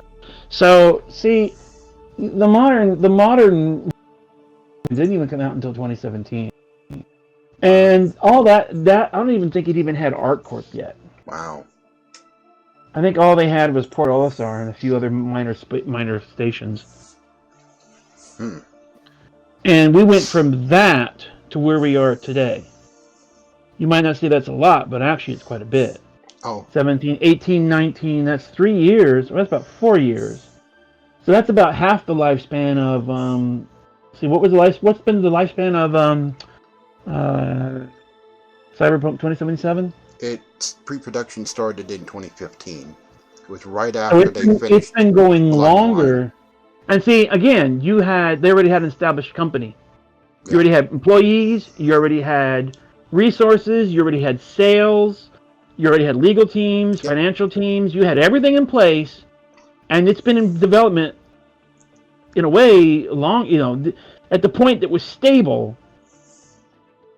For Star Citizen, for it to be stable enough, we're at 3.0. That's kind of where those two kind of began side by side in a lot of ways. So yeah, they're on track with what they're adding. Yeah. Especially since you got to remember, Cyber 2077. That's one game. The CIG is doing 2 games. They're trying to do 2 games in the span of 1. Yeah. So they're working on 2 games. So it's gonna take longer.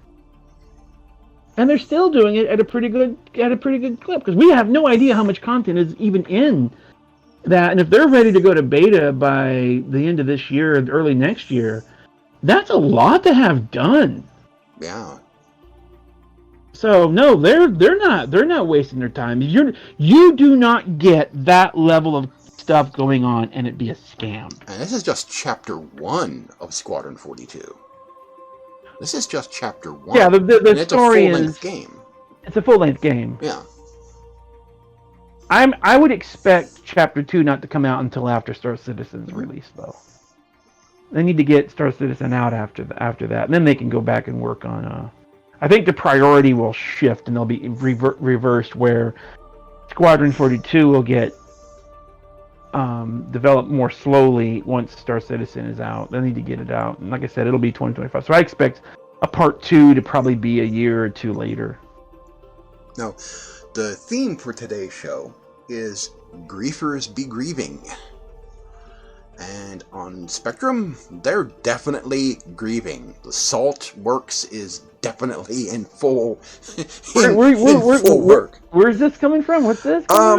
People are screaming about not being able to get out of the prisons because they're getting sniped as they're trying to get out of the prisons.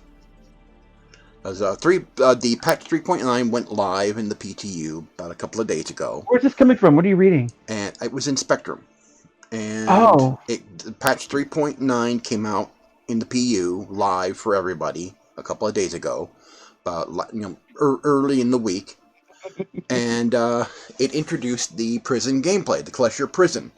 Basically, in a lot of multiplayer games, especially games with open PvP, it's a hard line. It's a very difficult line of being able to allow PvP, allow people to play the bad guy in the game, while also preventing griefing, aka cyberbullying of people. Where someone's just going around with an Uber ship destroying newbies, which is what happens a lot in Elite Dangerous, and that's part of why open play is basically dead. And the players have segregated themselves into private groups. That's what gets it. There's a mentality of bullying where they'll sit there and they'll attack or ram them, ha ha ha ha ha, and then call them the whiners and complainers, like trying to say, hey, this is not right. They'll call them Care Bears when they scream and say, we need things in place to be able to stop this. And Frontier put into place a crime and punishment system that is basically toothless. It's a joke. CIG has put a crime and punishment system that, for the very first time I have ever seen from any game with open PvP, handles being able to allow people to still play as the bad guy, still play as you can still be the courtyard bully. Yeah. But the problem is there are bullies for the bullies. Yeah, there are bullies for the bullies. It still lets you play that role, and at the same time, it really discourages griefing in a big way. Because lets you do it. It still lets you get away with it.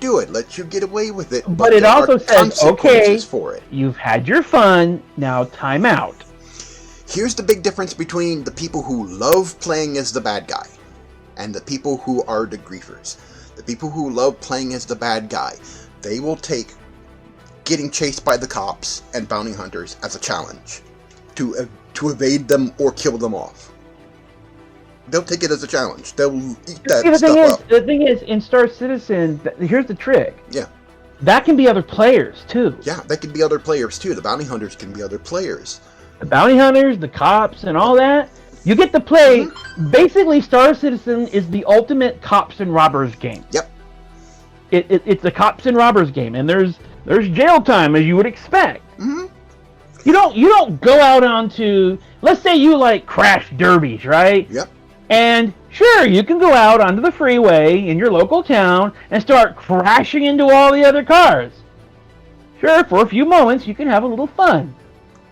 Until they come and they haul your ass off and they throw you in jail for damaging property and you get sued and all that. Mm-hmm. And that's the model they're basically going with. It's like, you do your little thing, sure, but we're gonna haul you off. Mm-hmm. It's exactly what's supposed to happen. And there's the prison gameplay Justice loop. has been served. There's the prison gameplay loop. You can serve your time, stay in prison and serve your time.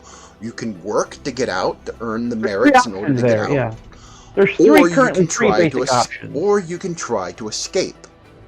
And there are various escape routes. Some are easier than others. There's one that's pretty easy. It's relatively easy. And there's others that are like, holy shit hard. One confirmed route. I don't think anybody's found the other routes yet. Yeah. Supposedly they exist. Then you have the griefers. Griefers in general are cowards.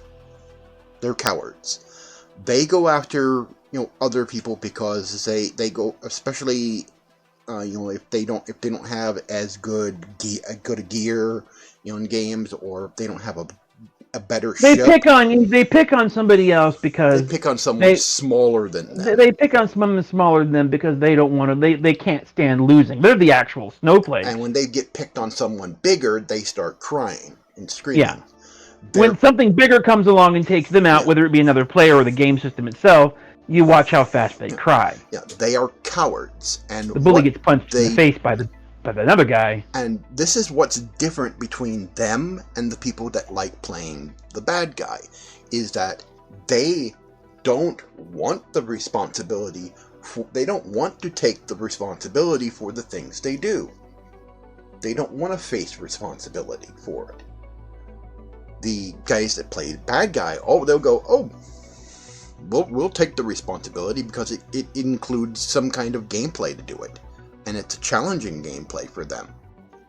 Whereas these people, they just want Sometimes to they'll kill even create self-imposed challenges, like maybe they'll try to do it without doing a murder or something, where sometimes they don't care and they'll just kill a guy, or sometimes they'll challenge themselves by being forceful about taking the guy's cargo, but doing it without actually killing the guy. Yeah. Disabling him, disrupting him, yet you somehow grab his cargo and run without actually murdering him. There's a difference between being the thief and the murderer, and they'll play that guy who's the thief, but not the murderer. Yeah. They won't cross that murder line, but they want his goods because they want the money, but they're not willing to kill to do it, and they self-impose that challenge on themselves.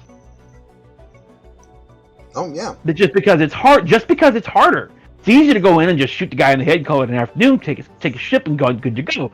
It's another thing to try to somehow stop him without killing him, and yet be able to get away with it, and be able to take his cargo. So there's a challenge level there that people enjoy.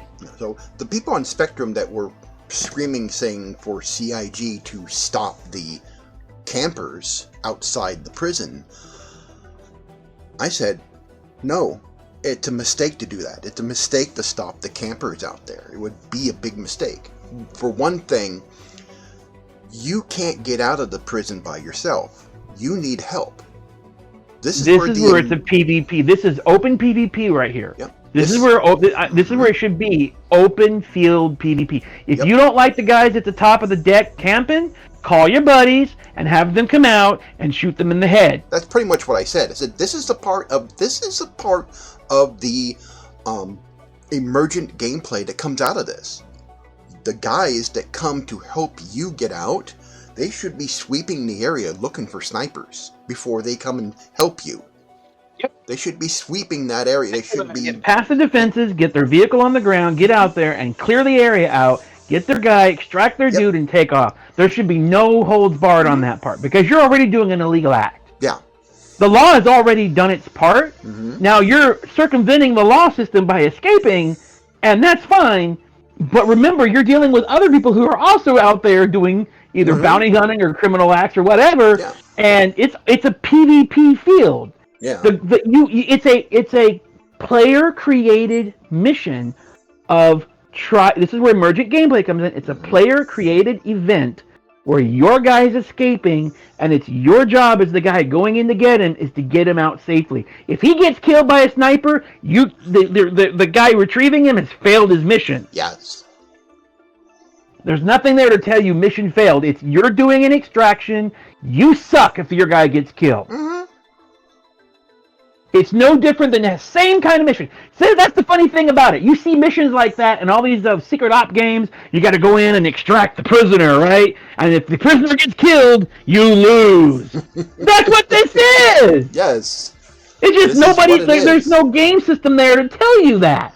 It's your own measure of success or failure if you bring an entire attack squadron in and just carpet bomb the place, and your guy can just walk out because the whole place has basically been carpet bombed, or whether you're a small ship and a small Avenger and you sneak in, grab the guy and go, and hopefully the snipers don't catch you in time. Yeah. The only thing they really need to add that would probably offset this a little bit would be if there were multiple exits. And then you got to coordinate with your guy which exit. That doesn't mean the other guys might camp the other exits, but it might spread it out a little bit. That's the only thing they could probably give them.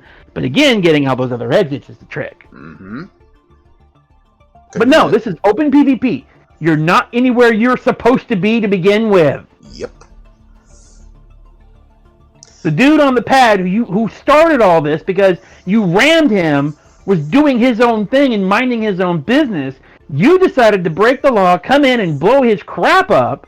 Now you've broken the law and the game has caught you, and now you're in this other game loop. Getting out is its own game loop.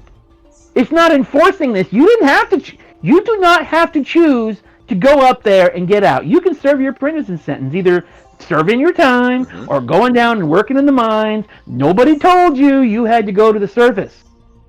To get out of that station and take off, there's only one way to go. You go to the ASOP terminal, get out of your ship and go. That guy had no way to go other than do that loop.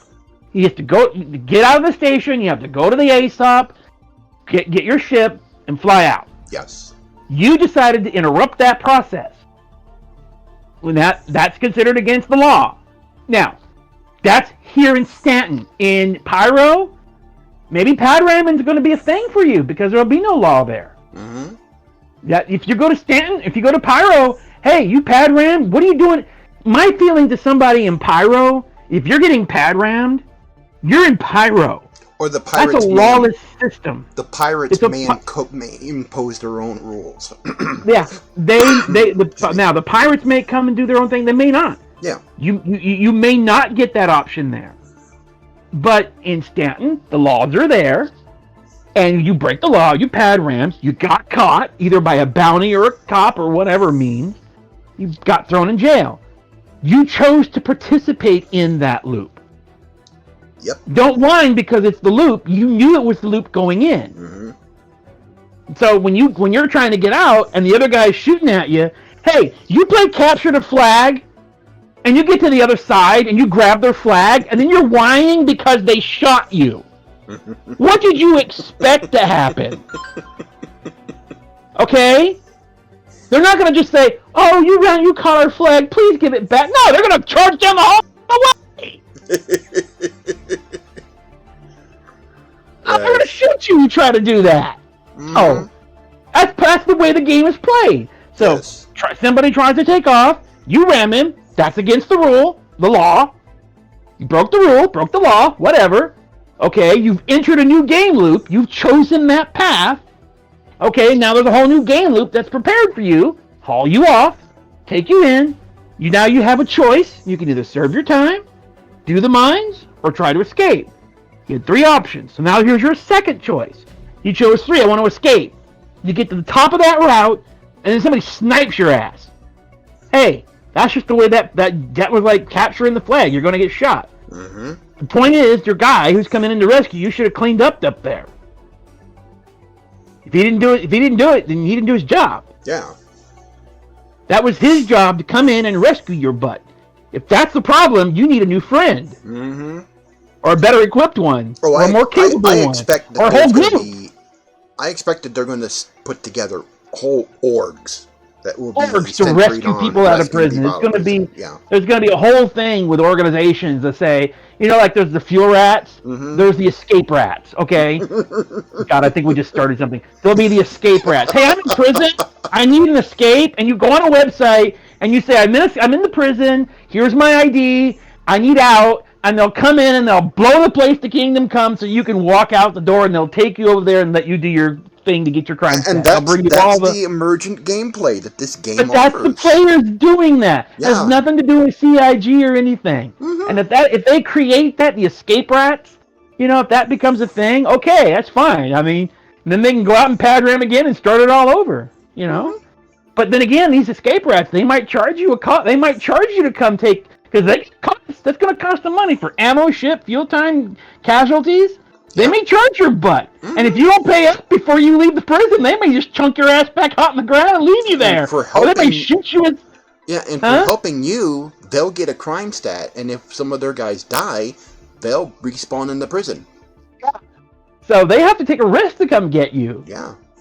So it's not going to be free. They're going to charge you for that service. Mm-hmm. They're going to have to pay for that. Yep. You ain't got the funds to pony up. And it doesn't end there. They're going to leave you there. It doesn't end there. Then they have to take you to where you can get rid of your crime stat. Yep. And that spawns missions. So people will come and try and stop you. They're going to have to defend you. And there may be whole organizations doing nothing but bounty hunting that. Mm-hmm. They're going to camp out that location and just go ham on that. Hey, that's the whole thing. It's emergent gameplay. Yep. That's why I said on Spectrum, that's why I said it would be a very bad idea to do it. Also, at the same time, if they were to stop it, all it would do is embolden the it would encourage them to scream every time they don't get their way. Yeah, encourage them to scream if they didn't get their way, which is what they do on Elite Dangerous and Frontier Caves to them. And it would embolden the griefers. It would make them see, oh, we can get away with doing these things. Yeah.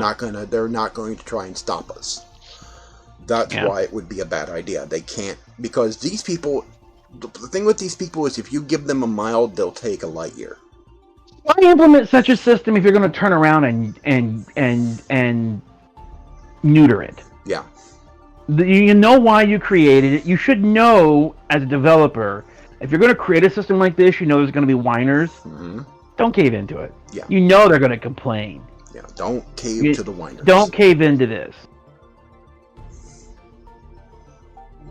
It's like, it's there for a reason. It's there to balance the game. It creates an interesting game loop. It's a really good implementation of a system that works. Now, is it possible for the innocent to go to crime? Probably. It's possible the occasional innocent might get thrown in jail because of some game bug or something. Yeah. But more than likely, it's not going to be on anything major enough to get you in there for a long time. You might get stuck in there for an hour or two. Yeah. Or you just go mine and, just go. And the thing is, they said they changed it so you don't have to be logged on. So take a break. Don't come back later and get out. Oh, they changed that. Yeah, they changed that. They didn't keep it. So you don't have to be logged in. I think the point was you're out. The goal of you being taken off the field was what had been served. Yeah. There was no point in continuing to make it worse. The goal was to get you out of the game, out of the other game loop you were interfering with. Yeah. So that had been served. So there's no point in torturing you in it. I'm fine with that. That's an okay one. Because you're off the field for X amount of time, whether you're there or not. It doesn't make sense to tie your computer up while you're there serving. You're just sitting in your jail cell, whether you're logged in or not. You're not going anywhere unless you decide to go somewhere, and then you're participating in another loop. So I'm fine with that. The other features of the 3.9 patch has been New Babbage. And as a new player destination, it's actually pretty interesting. I went exploring around it. In fact, I'm going to do a video on it at some point here soon. I may wait until, I'll talk about this later, may wait until the new system before I do that. But New Babbage is really interesting place. It uses a lot of the new technologies that they're going to be introducing to the game, such as building blocks for interfaces. And they've been using some new ideas for this place. What I really, really like is Wally's Bar. especially at night when the music's playing. That is some The only thing I awesome would like music. them to do is add a playlist to it instead of just the same song. Yeah, That would be my request. Is could we add some more tracks to it? Because that one song would get old after a while. that's an awesome song, though. It's a good one, but you're down there for hours. You're gonna be like, Yeah, after a while. and I can see like people in orgs or whatever all hanging out down there, and they've The got game is released. That place is gonna be packed. they got 2 dance floors in there. They got the Oasis. It's Oasis and the Cove. 2 different dance floors, and they're pretty awesome looking, and they're good music too. I mean, this place looks like a modern nightclub. Big, It's a nightclub. big. That's what open Wally's room. Bar is. Basically, it's a nightclub. Yeah, it's a nightclub. They got laser light show and everything. In the all daytime, night. it looks pretty standard fare. Yeah. But nighttime, they turn up the lights. I haven't been there for the transition yet. But the rest of New Babbage, it's like you stepped off your ship and you walked into a Star Trek-like world. You know, very white, gleaming white and It's a good contrast to. It's kind of funny because they've added 2 stellar opposites to each other in the same patch. Yeah. Where you have the prison is dark, dank, confusing, twisted, just horrible place to be. Where it's like on the flip side, you've added all these nice areas and all the yoga and green would green actually food. Be a nice place to live. Yeah. Yeah. Probably expensive. Oh, probably an expensive place to live, but you got like this whole place where you can do yoga at. They've got these health food places, and then they've got whammers where you can get your burgers. And that's the other thing they added is being able to eat you mentioned that earlier, being able to eat food. Yeah. Buy food and drink, because you have to, I think it's like every 4.5 hours you have to eat. Exactly. Every 5 hours. It varies. It depends on several things. Yeah. It depends on what your hydration is currently, and your hunger level is currently, and then it depends on how much activity you're doing. Yeah. So I think the range is like 4 to 6 hours, depending on what you're doing. Yeah. And if you fail to eat, it doesn't kill you. It just debuffs you. It debuffs you. It makes you weaker. Makes it easier to take damage and things like that. Yeah. And the environmental effects are in place. So if you go outside on Microtech without you'll get an alert of how long you can survive out there before you succumb to hypothermia. Somebody suggested the idea of getting rid of the timer for when you're out there, a survivability timer, and make it based off of visual cues of how long you might have to survive. Well, the timer is coming from the computer reading your stats, reading your bio readings, and estimating its time. How bitterly cold it is outside, how much your suit is mitigating that cold, and estimating how long you've got left before you basically croak in that temperature, because it is freaking cold out there.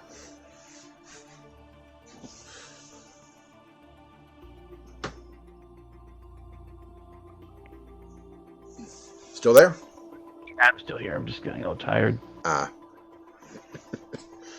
we've been going on a long time with the show, and we've been really getting into talking about this, and I think what it is I've gotten through most of the points I wanted to cover, the things I've been talking about lately. I mean, it's like all these other things. It's like they got the prisons, they got the, and whatnot. So these are. The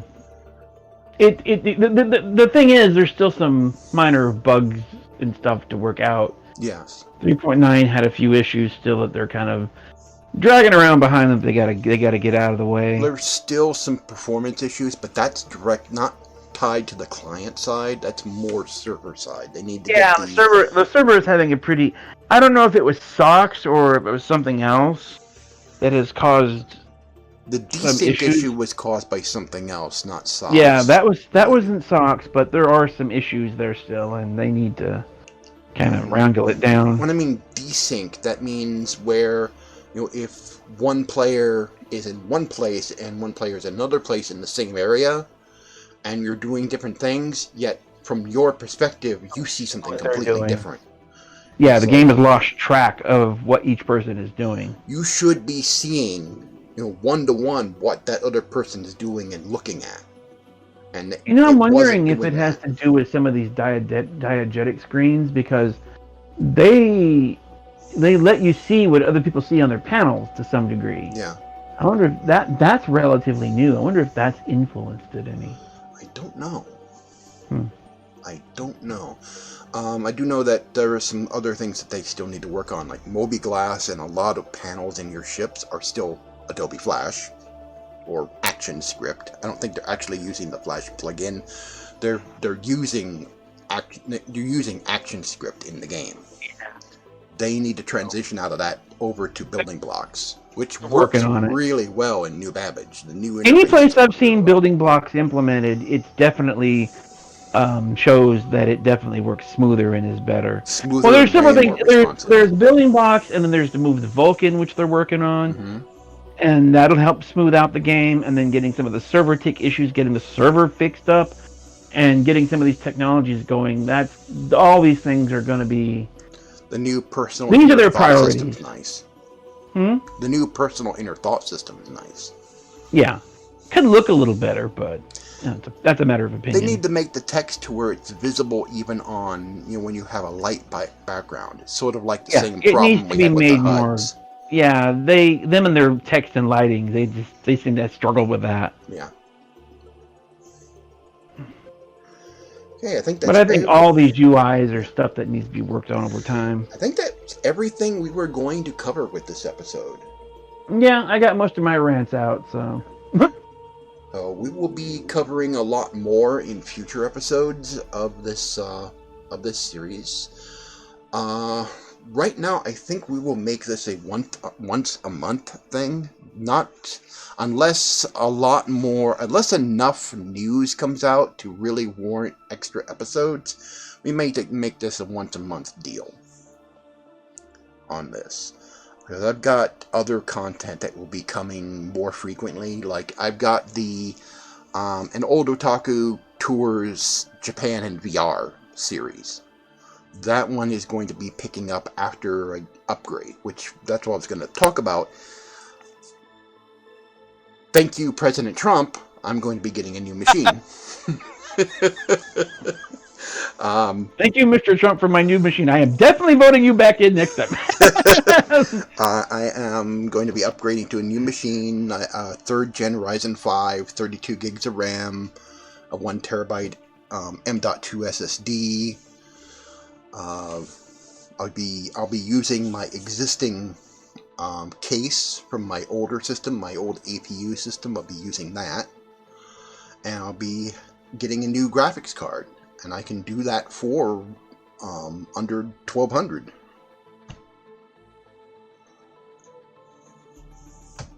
So there's that. And then cheap free labor, to putting it together. I guess I work for peanuts. I don't know. Well, we'll both be working on it. Yeah. And I've got some other things down the road. I mean, I picked up a couple of new games that I may do some videos on. They're doing the Golden Week sale. Golden Week is a holiday in Japan.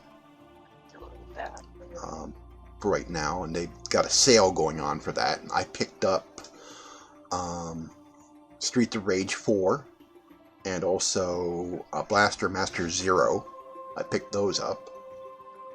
So that is the remake of the original Blaster Master, which is I really want to play that one. And I'm really interested in Streets of Rage 4. It's all hand-drawn animation of the characters. And they brought on a lot of different artists from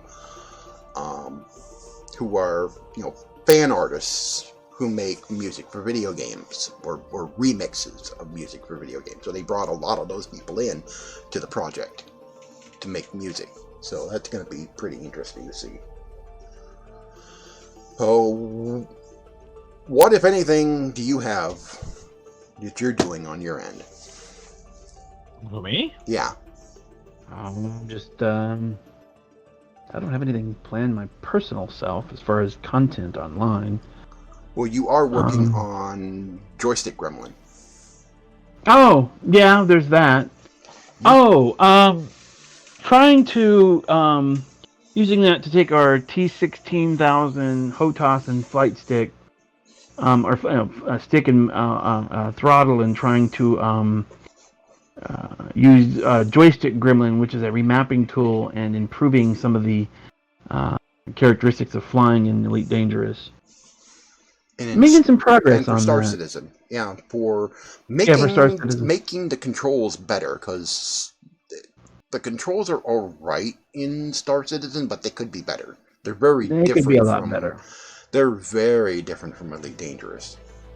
That's the one thing that Elite Dangerous still has on top of them, I think, in terms of just the overall there is some issues with the way that the thrust, speed limiter, and throttle engine power, or the lack thereof, are implemented in Star Citizen that really keeps it from being much better. And if anybody from CIG were to ever hear this, it's like, what you're missing is you've got your horizontal, your vertical, and your fore aft thrust. But what you're missing is main engine power thrust. Why you don't have that baffles me to no end. Yeah. But there's no actual, quote, throttle. There's no main drive forward sort of thrust. You have a speed limiter, and they use All your thrust is tied to that, yeah. and it interferes with the ability to say, I'm going to put my thrust at 50%, and then I use my thrusters to adjust my maneuvering with that. Like if I thrust forward, I get more than that 50. If I thrust back, I get less, and right, left, up, down, etc. But there's no central thrust value that's not capped by that, where you can have an override of that cap upon thrusting in any other vector. In other words, you're missing that main drive thrust component, and that's really what separates Elite Dangerous from Star Citizen's flight model. That's like the core thing that makes Star Citizen unflyable for Elite Dangerous players. For somebody coming over from Elite Dangerous to Star Citizen, that's going to be the first thing that's going to drive you really nuts. Everything else is pretty much there except for that. I can see why they did it this way, because they designed it to be able to. They designed it for mouse and keyboard play. No, but you just don't do this even with mouse and keyboard play, though. Yeah. That's what I'm saying, is it doesn't affect it because Star Citizen plays with mouse. I mean, sorry, but Elite Dangerous has mouse and keyboard, and they do just fine. Yeah. That the problem is, Obsidian this. Amp does that. He plays with mouse. Well, and so keyboard. does I think Yamix. Yamix does it too. He doesn't Who? do HOTAS. I got a beef with these days, but anyway. Yeah. But that's the main thing that makes it really funky for a person playing from Elite Dangerous and the way they expect it to operate and what they're trying to do in terms of, like, for example, I like playing both games. I still like playing both games, even though I, have my issues with them and everything. But I like playing both. It's the one thing that keeps me literally from having a 1-in-1 mapping between the two games. Yeah. Is the fact that the thrust, there's just no main drive thrust. Mm-hmm. It's just thrusters. It's like, okay, I get it, the ship has these thrusters all over it, and those rear thrusters are more powerful. Mm-hmm. There should be a difference in how they work versus all the other maneuvering thrusters. There's drive, and then there's maneuvering thrusters. Now, I do understand that eventually they're going to have it to where your bottom thrusters are stronger than your top ones. They're going to make adjustments, and I really hope for just the thing that would just make my universe better is if you have a main thruster axis, and that works as a main thruster axis. Mm-hmm. That you get a drive thrust forward separated, and then what is safe operating speed versus overspeed is really kind of broken too, because it's like the slider bar to what's safe to the rest of the bar, which says your overspeed, over safe flight speed is way broken in terms of you have like 10% or 15 or 20% of your bar, depending on the ship, that says this is safe flight speed. Keep your throttle under this if you want to be able to good maneuver. And then the rest of that bar, the other 80% is overspeed.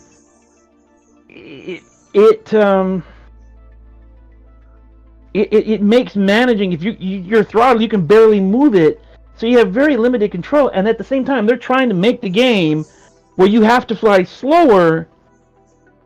They want these slower fights, and I got a beef with that too. Yeah. They want these slower combat fights. Like where you go over this safe speed and then systems don't work right, etc. And yet the bar where that line of safety is so narrow. It doesn't make any sense. Mm-hmm. They want Star Wars like dogfights, basically. Yeah, what they have, and maybe this is what they need to do. They have another axis that's for the thruster damper. That thruster damper is kind of worthless. Mm-hmm. I mean, it does help occasionally. It keeps your engines from overloading. But if you weren't going crazy fast anyway, you would never get an overloading case. Mm-hmm. My thinking is, get rid of that thruster damper. Turn that scale into an adjustment for the main thruster line. In other words, if you turn it down to its minimum, the safety zone would be the entire throttle. And that throttle would be your forward throttle, or if you depending on your flight stick, forward aft throttle. Yeah. Different sticks are a little different. Then as you turn that wheel up, it makes that cap line go up. Yeah. It'll apply more thrust until it becomes unsafe. And then that safety line goes further and further down. So that other line adjusts based on that other axis. If they did that, and I just now thought of that. Mm-hmm. If they did that, then they would have a system that would be workable. Yeah. Because then you could have that precision landing speeds where you can just pull your throttle back and you're just doing, you're just moving, you got forward throttle, you're going in a little bit, and then you pull it back and you can just thrust your way in just ever so slightly. Whereas you turn that dial up and that wheel gets scaled up, and now you have full. You know what, Mike? Yeah. I do not know. I wonder if that Gremlin software. Mm-hmm. I wonder if I can emulate that. It's possible. I mean, based on what you've told me you can do with that, it might be possible. Because I won't be able to do it directly with that one UI, but there's a scripting interface for that. I gotta look into that. I just now thought of that just a while ago, and I'm like, wait a minute, I have an idea here. It just dawned on me, and it's like, wait. Take that stupid thrust limiter off. You won't need it if you replace it with that throttle scaler that changes the scale size. Oh yeah. That would be much better. Because that would even work on keyboard and mouse, because then your mouse wheel, which is your speed limiter, then can become your throttle limiter in a different kind of way, the way I'm talking about. Experiment with that, and then in a future episode, we'll see if that works. Up to date. Would you be against sharing that profile with others too? Putting it out there for others who play the game, who have. I can put it out there. Although it's built around this Gremlin, it'll be built around the T16000 flight stick profile. It's the Thrustmaster T16000 M. It's the version smaller brother to the Warthog. With both the joystick and the throttle. Yeah. They're sold as a pack. They're both USB. It would be better if the game did it, but maybe I can. Yeah. Oh. Wait. Yeah, I might not be able to do it by it where a smooth scale, but I know I could do it as a maybe every 10%. Because as I roll the wheel, each section of the wheel can be divided into a block of 10. And those 10 blocks can have different profiles in them. And each one of those, so when you set it to this, you would get that container. You set it to this, you get that container. Yes, that would work. And in each one of those containers, I can adjust the cap on the flight's throttle's end vector. I can do it in there. It just won't be as smooth as I would like it. I wouldn't be able to get a smooth dial, but I would get at like 10% increments. Yeah. That would still be just as good. Oh, it would at least prove the concept. Yeah. Wow.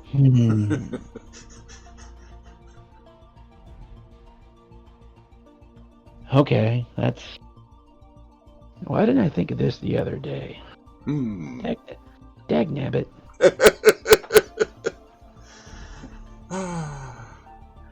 I think that's the show for today. We will... I'm over here frying brain cells now. We'll keep everybody up to date on what Tiger is doing with the joystick gremlin and see how that project's going. And we'll talk about any future developments with the game. You know, if they're constantly releasing new information and new videos and talking to the devs and talking about what's coming.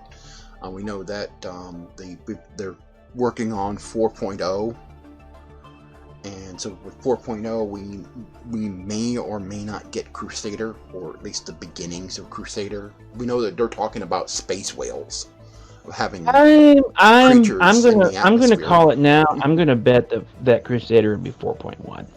Probably based on... I'm just gonna call it right now. now. I don't think we're gonna see Crusader until 4.1 at least. The delays from them having to work from home and everything right now is causing them to delay some stuff. Yeah, I'm expecting a 4.1 release for Crusader, and they would very much... I mean, it's not impossible. Maybe they could do it, but what they might do is maybe they might get the planet part going. Mm-hmm. Sort of what they did with New Babbage, where you could go to the planet, but you couldn't go into the spaceport. Yeah. You might be able to fly to the spaceport and around the spaceport and fly around the clouds, but that might be all you could do until they actually get the port. Now, I'm gonna wager that if they do anything in 4.1 or 4.0, it might be just converting Crusader into an actual planet rather than a spherical placeholder. Yes. Which is all it is right now. It's just a sphere with a texture map on it right now. My guess is they'll have it, maybe just the planet be different and we can fly around that. Yeah. Assuming if the cloud tech is ready. As far as the landing zone, I highly doubt we'll see that until probably 4.1 or 4.2. They may have the placeholder for it. They may have the structures, but you'll be able to go out. You'll be able to see the outside and fly around it. You might even be able to, if they have any open pads, like when you saw the Millennium Falcon land. Mm-hmm. If they have any open air pads like that, you might be able to land there. But you could land on one of the buildings at New Babbage. Yeah, you could land there, but you can't go into anything. There's no interior yet. Yeah. That would be my guess. And then 4.1 or 4.2, you'd have an interior. Yeah. I'm really looking forward to seeing that, because that's for the first time. We're going to have something like Cloud City in a game. Cloud City, yeah. Beyond Battlefront 2. To me, that's going to be the real visual candy of Stanton. Yeah. As nice as New Babbage is, that's going to be the real eye candy of the system. Yes. That's what that is. That's going to be the real eye candy if they get that right or not. Just flying through a gas giant and seeing how far down you can go before your ship basically gets crushed. And that's what they're going to do with the whales, is probably be able to... The whales will be able to go deeper, and so we won't be able to get to them. Mm-hmm. And the idea is they don't want whaling. It's kind of like, we don't want to encourage that sort of thing. But they're going to be adding other fauna. Like they in the same video they showed off space cows, or they had a different name for them, but they were basically a form of cattle that will be showing up in different planets. In fact, Hurston, I think, is going to be the planet that they're going to appear on. I think Hurston, because it'll be... But anyway, I was going to say real quick, is that when the whales come up, you're supposed to be able to... get close to them, get resources off of them, and get away from them before they dive back in. Yep. And considering the size of them, it may be possible to land a small ship on their back. That would be cool, is to kind of clamp a ship onto their back and try to do that, try to get out and go. God, could you imagine standing on a... Oh God, just the idea of, let's say you get your ship to right on their back. Mm-hmm. You've clamped it down, and you have to get out and use your mining tool to break off a piece of it, the scale off their back or something, and get back of the ship before it takes off. And you're going through the clouds. You're spacewalking on this thing's back. Before with special it dives boots, so deep. and before it dives back in, and you're going to these clouds, and they get VR out. Oh. That would be tripped the freak out. Yes. Oh God, that would be tripped out. Where you're in VR and you come around, you get on the back of the ramp on your what do you call it, Avenger Titan, and the ramp drops and you have the cloud just rolling by at full speed. And then it might even be dark. It might even be thick dark cloud too. So you want some light to give this some context. So you're up and you can see the sun and everything, and the clouds are just whizzing by, and you're out there and you're in this mining tool, and you're the one because there's an atmosphere of some kind where you're going to be at, and you just you got a little display down there. It's like a minute 59, 58, where that's predicting when this whale might get its full share of oxygen and dive. It's estimating when it might dive, and you never know if it's exact. And you're out there just doing that stupid mining tool, and you're you're trying to get this thing and grab it, and then have to get back in your ship and decouple before you get sucked under. I can see there being also special suits for atmospheric pressure. Yeah, that's what I'm talking about. Is you'd have to have your ship set up for it, and then you'd have to have somebody to clamp on, and you have a special suit with special boots that could keep you on the surface while this is going on, and then survive the higher pressures deeper down in the clouds. But only to a point. And you're on this thing's back, and you've got to it. You've clamped on. You're on its back, but you're doing all this in VR. Yeah. That would be so awesome. Oh, that would be cool. I don't know if they'll ever do it that way, but that would be awesome. That would be awesome. Hopefully someone from CIG will be listening to this, maybe. That would be so cool. Then you're doing it in VR. Yes.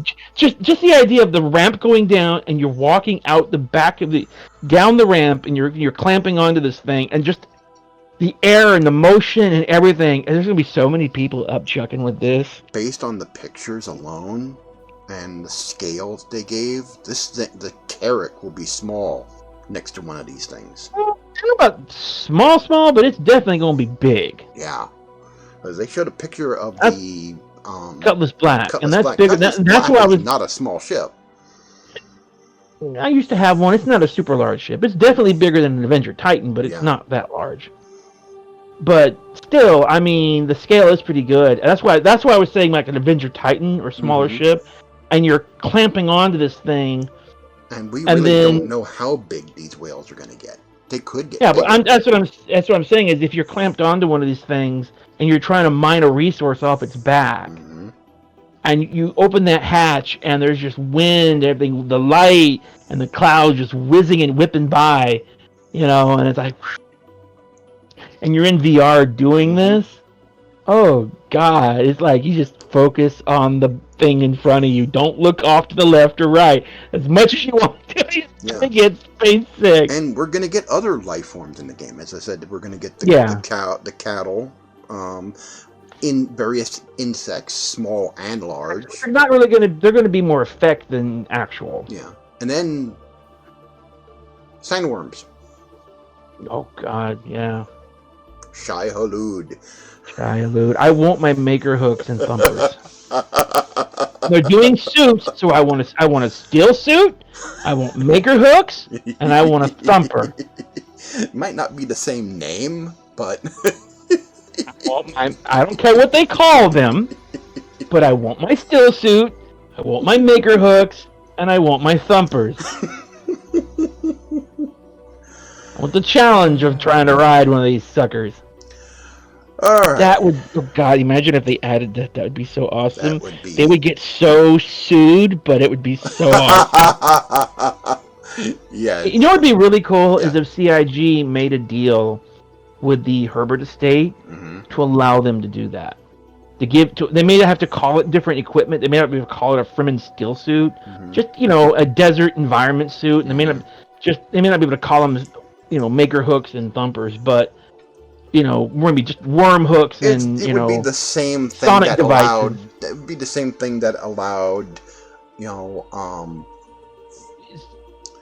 Hello Games to We're gonna use the just do name Stargate. Stargate. Yeah, they call them portals, but maybe get the okay, at least the okay from the Herbert estate. Yeah. Would be a good thing though. That would be so cool if you could get those kind of tools and you could literally get on one of these worms back Mm-hmm. and ride them, And them and you're in things are VR. big because they showed in that one video from Mm-hmm. that one CitizenCon. I The think the thing fact is that you'd be able to enormous. ride them might be the thing that might get them into trouble. That might be too far. Yeah. And that's why I was saying is get the okay from the Herbert estate. Maybe you could get on top of them and then like with the worms, like with the space whales, get stuff off of them. Like their scales maybe have Their scales or material things, and that's worth something. of course, if you can get a tooth, it's going to be called. People are going to call them Chris knives. Yes. God, that would be. And like I said, do that. Riding one of those worms in VR, Mm-hmm. going from space whales to giant space worms and doing it all. God, just God. Ooh, wow. That would be awesome. That would be awesome. Yes. Alright, this was the premiere episode of CitizenCast. I said this is going to be the first of many. We will try to limit these to maybe once a month unless there is additional stuff How long have we to been talk in about. here? We've been in here for about almost 2.5 hours. Oh God. Yeah. I got into a rant anyway. So. Yeah, we talked about a lot of stuff. Well, there were some things I wanted to cover, and I got them out. So. Yep. So, I have been Mike the Zorch with co-host. Yep. We will see you guys next time, and we're out.